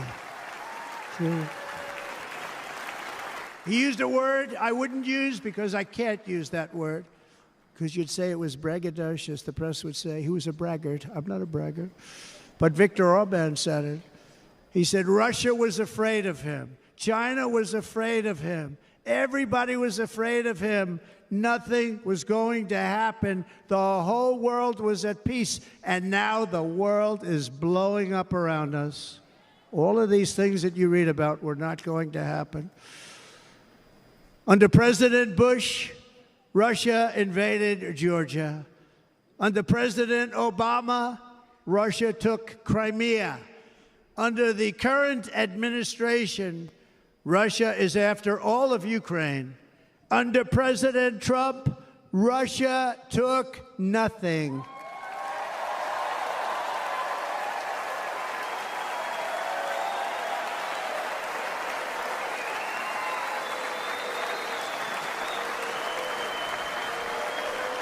We defeated 100% of ISIS in Syria and Iraq, something that was said to take 5 years, sir. It'll take 5 years, sir. We did it in a matter of a couple of months. We have a great military. Our military is not woke. It's just some of the fools on top that are woke.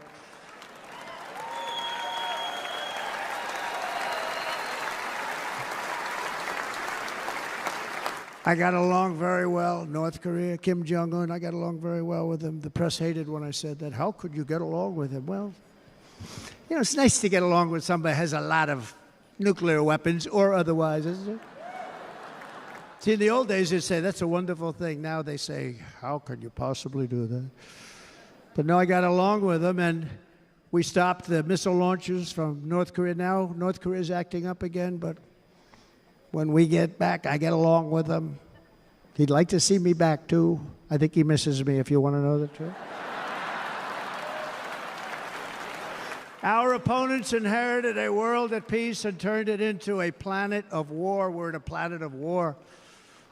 Look at that attack on Israel. Look at what's happening with Ukraine. The cities are just bombed out. How can people live like that where buildings, massive buildings, are falling to the ground? It began to unravel with the disastrous withdrawal from Afghanistan, the worst humiliation in the history of our country. We have never had a humiliation like that. 13 heroic U.S. service members were tragically and needlessly killed. 45 others were horrifically wounded. Nobody ever talks about them. No arms, no legs, face explosions, horrifically wounded. And by the way, we have a man in this room who's running for the U.S. Senate from a great state, Nevada, named Sam Brown, who paid the ultimate price. Thank you, Sam. Thank you, Sam. Thank you. He paid the biggest price probably ever paid by anybody that is running for office, and I think he's going to do great. He's running against a person that is not good, not respected, a total lightweight. But Sam, I think, paid, really, we were talking about it with some of the senators that are working so hard for Sam, but he paid the biggest price of any senator ever to run for the Senate. I don't think anybody's ever what he did. He was a real hero, a really great person. And he's running, and I hope that everybody gets out and votes for Sam Brown.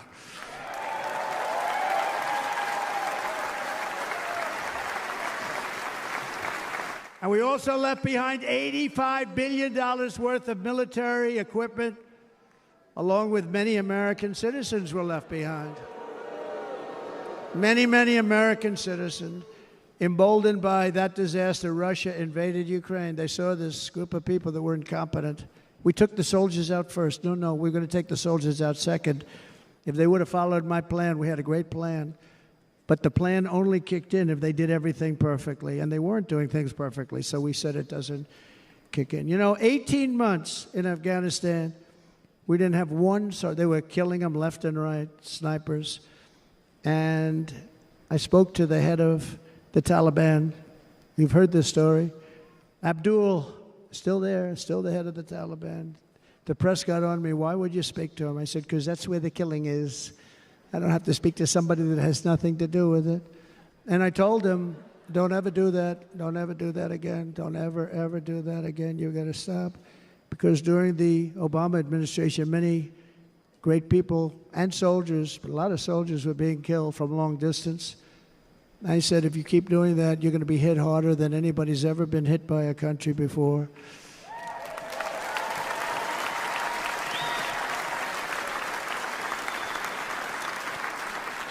And he said, I understand, Your Excellency. He called me Your Excellency. I wonder if he calls the other guy Your Excellency. I doubt it. The other guy gave him everything. I mean, what kind of a deal was that? He walked out, gave him everything. Do you know that right now Afghanistan is one of the largest sellers of weapons in the world? They're selling the brand new, beautiful weapons that we gave them. But think of it, he actually said to me, but why do you show me a picture of my home? I said, you'll have to ask your people or one of your wives. But he could figure it out. And for 18 months, we had not one attack on an American soldier by the Taliban. 18 months.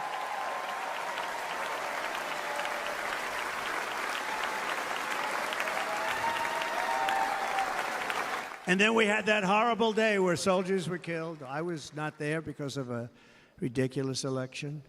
But we had that horrible attack. And they also gave up Bagram, one of the biggest bases anywhere in the world, air bases anywhere in the world, the longest runways, most powerful, hardened, thickened runways. We gave it up. And I liked it not because of Afghanistan. I liked it because of China. It's 1 hour away from where China makes their nuclear weapons. And you know who has it now? China has it now. We were keeping that. And now China is likewise circling Taiwan, and Russian warships and nuclear submarines are operating 60 miles off the coast in Cuba. Do you know that? No, the press refuses to write about it. If that were me running this country and we had nuclear submarines in Cuba, I will tell you that headlines every day would be, what's wrong with our president? You don't even hear this. You're not hearing about this. Russia has nuclear submarines and warships 60 miles away, Mr. Congressman, from Miami, by the way, happens to be here. Correct? In Cuba. And that would not be stood for if it were somebody else. They don't want to mention it, but now maybe they will. And the entire world, I tell you this, we want our hostages back, and they better be back before I assume office, or you will be paying a very big price.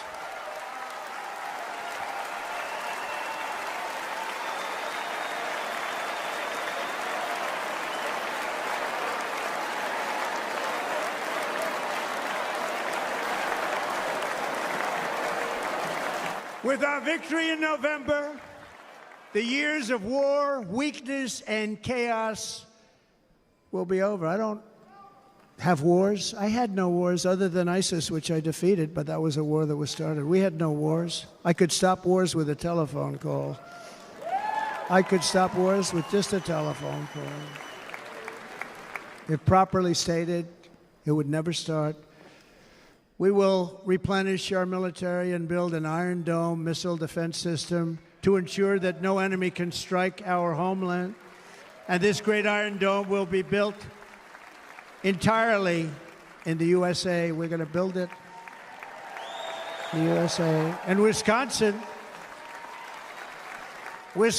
just like I gave you that massive ship contract, and you're doing a very nice job, Governor, right?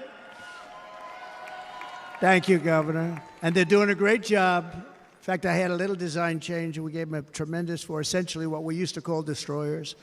These are now the most beautiful. They look like yachts. I said, we have to take the bow, and we have to make it a little nicer and a little point at the top instead of a flat nose. And the people at the shipyard said, this guy sort of knows what he's doing. We have the most beautiful ships, right, Governor? And everybody's sitting over there. And it was a big contract that everybody wanted. I gave it to Wisconsin, but we're going to have a lot of that built right here in the state of Wisconsin and all other states. Israel has an Iron Dome. They have a missile defense system. 342 missiles were shot into Israel, and only one got through a little bit. It was badly wounded. It fell to the ground, but most of them are. And Ronald Reagan wanted this many years ago, but we really didn't have the technology many years ago. Remember, they called it Starship, spaceship, anything to mock him. But he was a very good president, very, very good. But now we have unbelievable technology. And why should other countries have this and we don't? No, we're going to build an iron dome over our country, and we're going to be sure that nothing can come and harm our people. And again, from an economic development standpoint, we're going to make it all right here. No more sending it out to other countries in order to help. It's America first. America first. We will unleash the power of American innovation. And as we do, we will soon be on the verge of finding the cures to cancer, Alzheimer's disease, and many other diseases. We're going to get to the bottom of it. You remember this gentleman that I don't want to mention other than one time I had to, because when you say the 10 worst, I had to do it. I didn't want anybody to be confused. But this man said, we're going to find a cure to cancer. Nothing happened. We're going to get to the cure for cancer and Alzheimer's and so many other things. We're so close to doing something great. But we need a leader that will let it be done. We will not have men playing in women's sports. That will end immediately.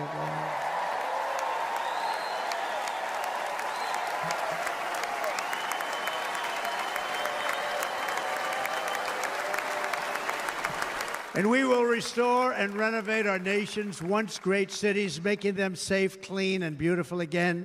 And that includes our nation's capital, which is a horrible killing field. So many things. They leave from Wisconsin, they go to look at the Washington Monument, they end up getting stabbed, killed, or shot. We will be very soon very proud of our capital, again, Washington, D.C.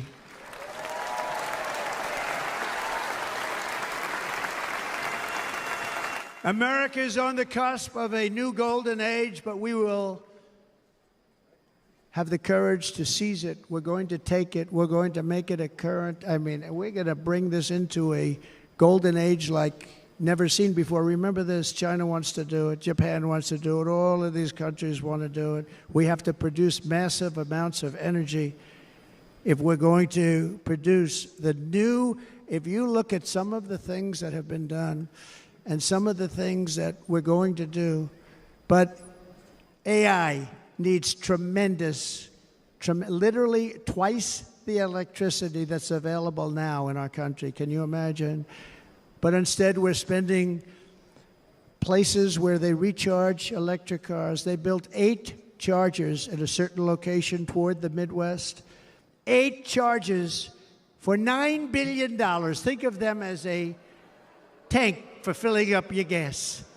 Think of it. They spent $9 billion on 8 chargers, 3 of which didn't work. And if you were going to do this all over our country, this crazy electric mandate, if you're going to do this all, and by the way, I'm all for electric. They have their application. But if somebody wants to buy a gas-powered car, gasoline-powered car, or a hybrid, they're going to be able to do it. And we're going to make that change on day 1.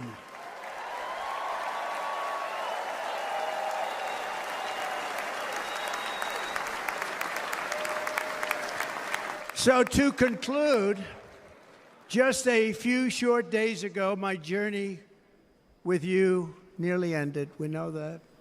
And yet, here we are tonight, all gathered together, talking about the future, promise, and a total renewal of a thing we love very much. It's called America. We live in a world of miracles. None of us knows God's plan or where life's adventure will take us. I want to thank Franklin Graham for being here tonight. He's an outstanding man.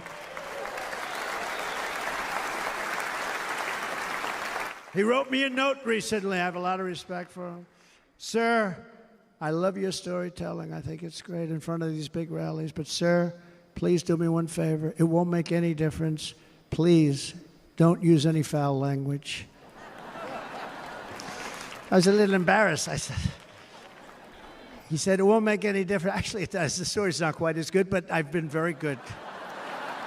The story is not quite as good, to be honest. I've got to have a little talk with Franklin, but he was great.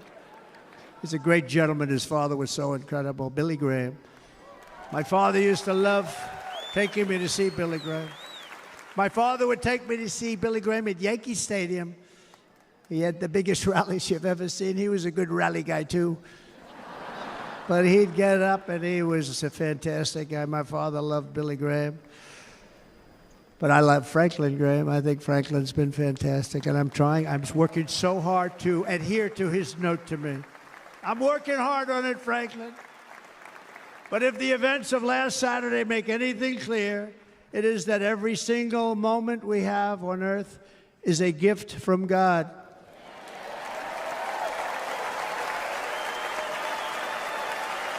We have to make the most of every day for the people and for the country that we love. The attacker in Pennsylvania wanted to stop our movement, but the truth is the movement has never been about me. It has always been about you. It's your movement. It's the biggest movement in the history of our country by far. Can't be stopped. It can't be stopped. It has always been about the hardworking, patriotic citizens of America. For too long, our nation has settled for too little. We settled for too little. We've given everything to other nations, to other people. You have been told to lower your expectations and to accept less for your families. I am here tonight with the opposite message. Your expectations are not big enough. They're not big enough. It is time to start expecting and demanding the best leadership in the world, leadership that is bold, dynamic, relentless, and fearless. We can do that. We are Americans. Ambition is our heritage. Greatness is our birthright. But as long as our energies are spent fighting each other, our destiny will remain out of reach, and that's not acceptable. We must instead take that energy and use it to realize our country's true potential and write our own thrilling chapter of the American story. We can do it together. We will unite. We are going to come together, and success will bring us together.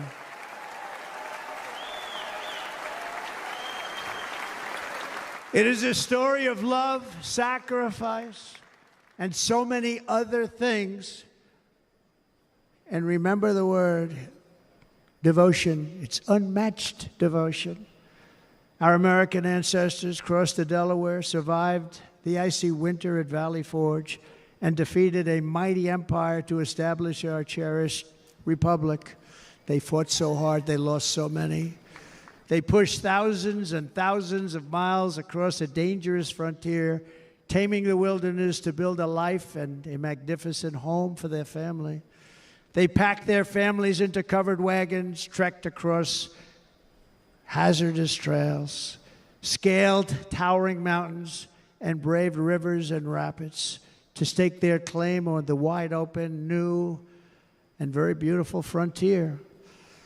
When our way of life was threatened, American patriots marched onto the battlefield, raced into enemy strongholds, and stared down death and stared down those enemies to keep alive the flame of freedom. At Yorktown, Gettysburg, and Midway, they joined the roll call of immortal heroes. So many heroes, so many great, great people. And we have to cherish those people. We can't forget those people. We have to cherish those people.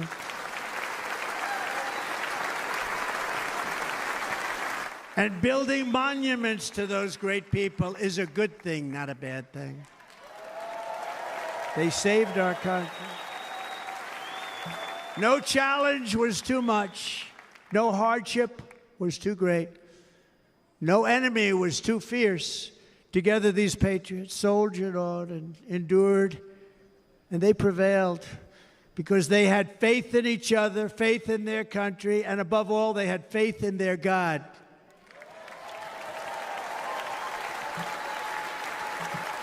Just like our ancestors, we must now come together, rise above past differences.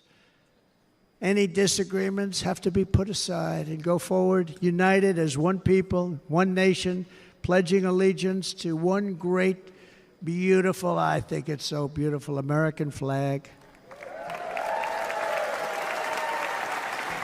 Tonight I ask for your partnership, for your support, and I am humbly asking for your vote. I want your vote. It's going to make our country great again.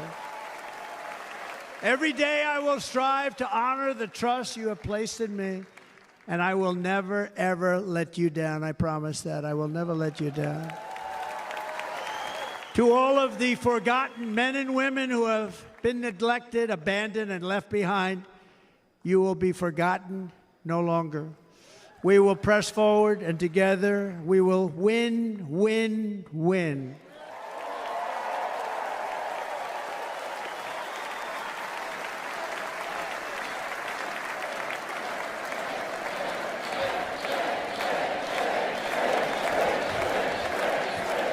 Win, win, win, win, win, win.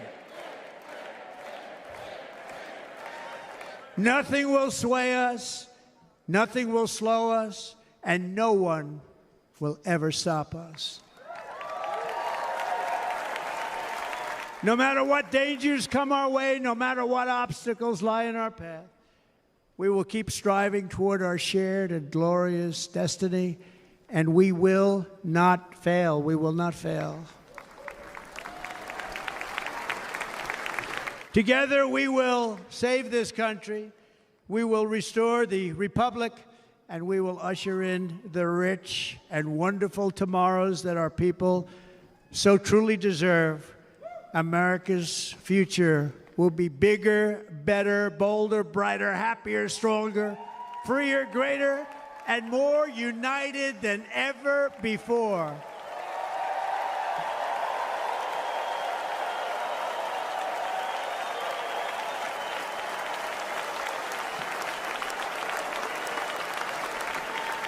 And quite simply put, we will very quickly make America great again. Thank you very much. Thank you very much, Wisconsin. God bless you. God bless you, Wisconsin, and God bless the United States of America, our great country. Thank you very much, everybody. Thank you.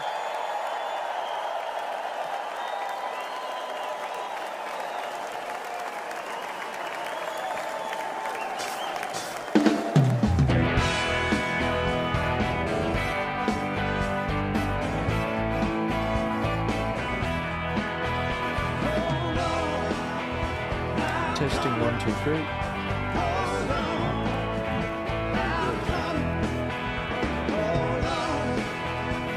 We're going to see him dance. There you go. Very good. He endorses my pillow.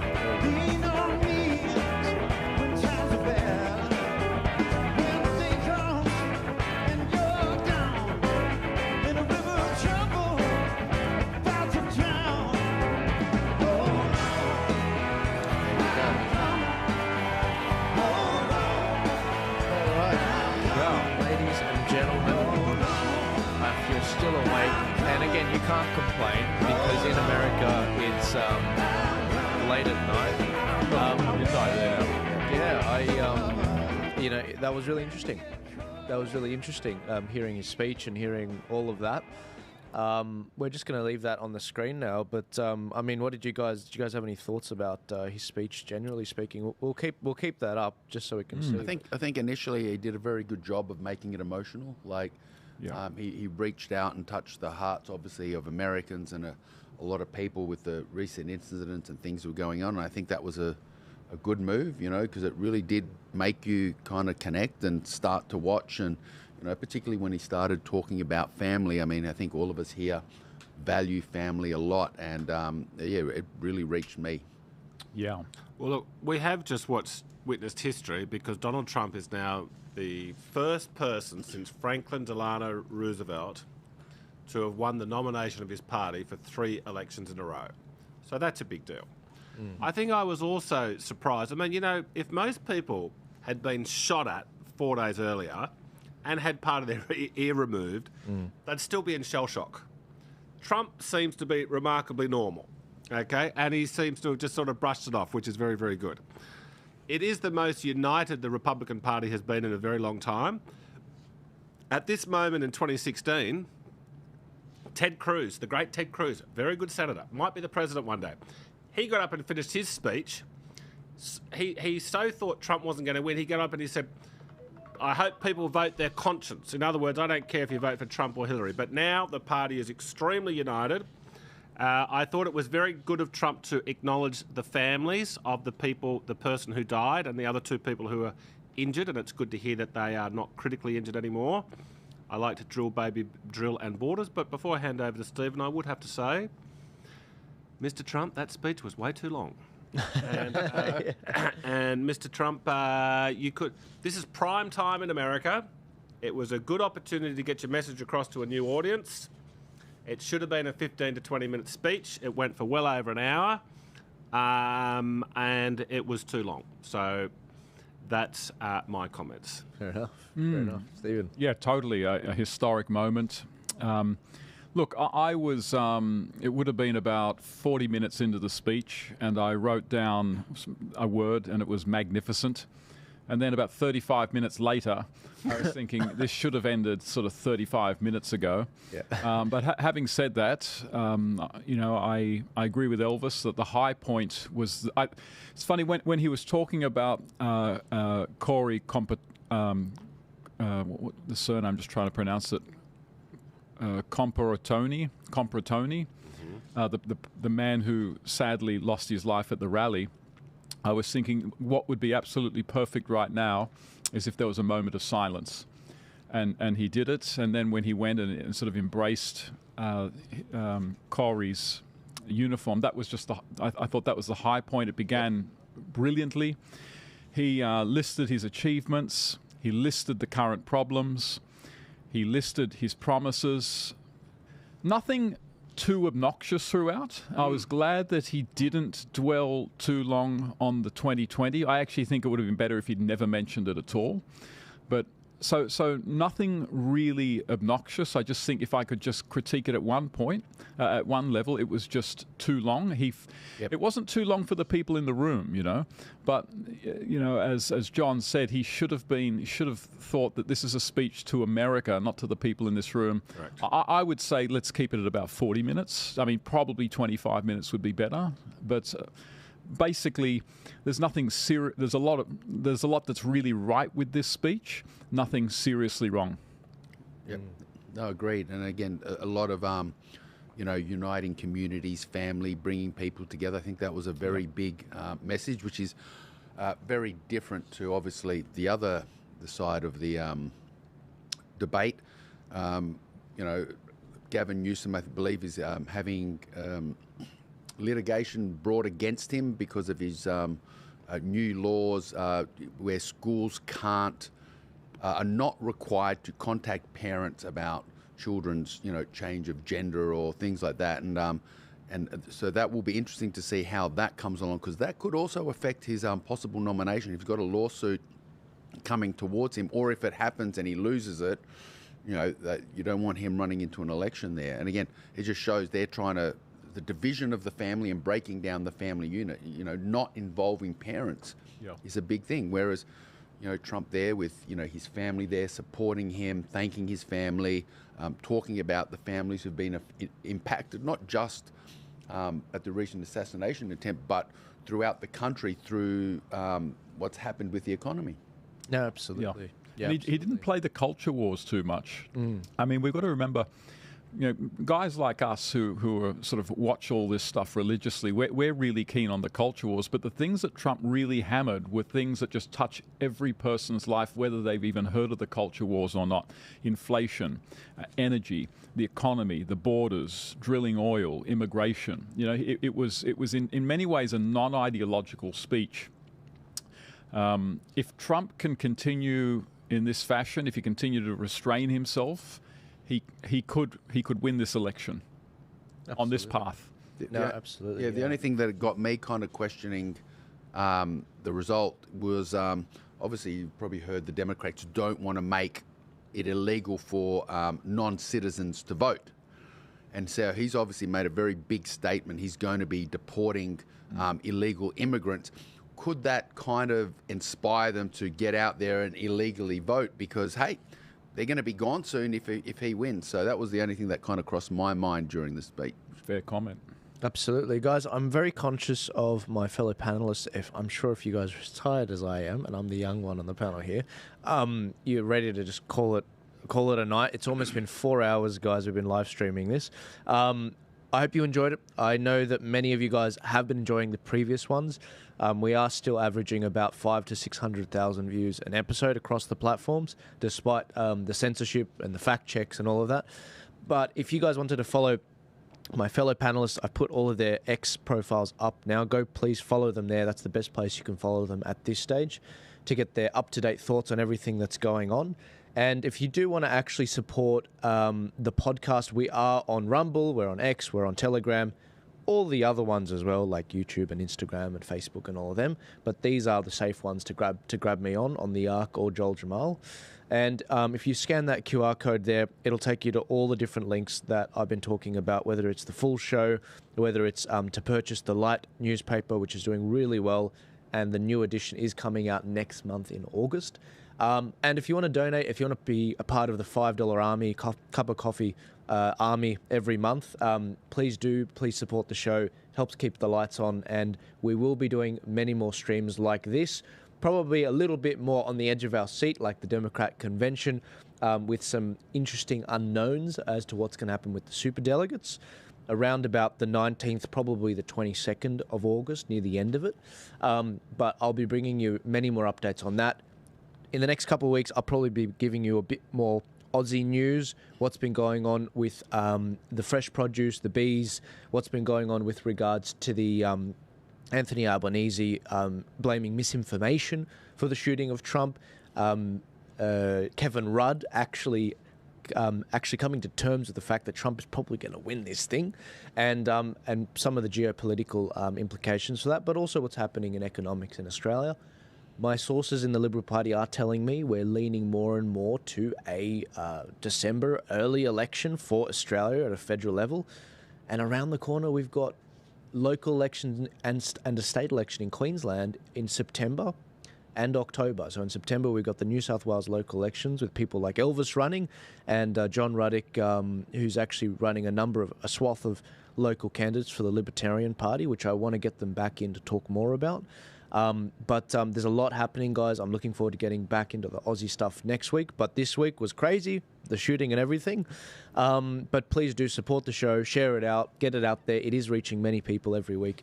And my fellow panelists, did you guys have any last thoughts before I close off? Anything that we didn't get a chance to say? Or No, pretty much. I mean, I wanted to say again, like, comment, share. The only way that we can educate people is get the message out there. We're doing our best to help educate people. I'll be grabbing some copies of the Light magazine and passing it on to people that I know. So, little things like that, every little bit helps. So, go out there, spread the message. Let's get our country back on track. I think it's our turn next, and it's always good to be the king. Awesome. Well, the last thing I'd like to say, Joel, is, look, I would like to encourage the viewers to pinch themselves, because they are living in the age of Donald Trump. Donald Trump's not going to be a contestant in 4 years' time, and then we're probably just going to get back to regular programming with US presidential elections. Trump's going to be remembered for centuries to come, and it's a great honour. Even if you don't like him, it's a great honour to live in the time of such a huge figure. Well, since everyone is saying something, I guess I will, and I'll just say we are indeed living in a very historic moment, and you can be passive and just watch it happen, or you can be active, play a role, and actually help history come to get to where it's going. And so I encourage you all to support Joel Jammal, support the alternative media, get involved in politics, and be a part of the change. Hear, hear. Awesome. Very good. And that is John's call that he has to do very early now, guys. I will see you later. God bless you. Thank you very much. Give this a share, donate, subscribe, everything. Goodbye. Enjoy your weekend. Have a great one. Well, that was great.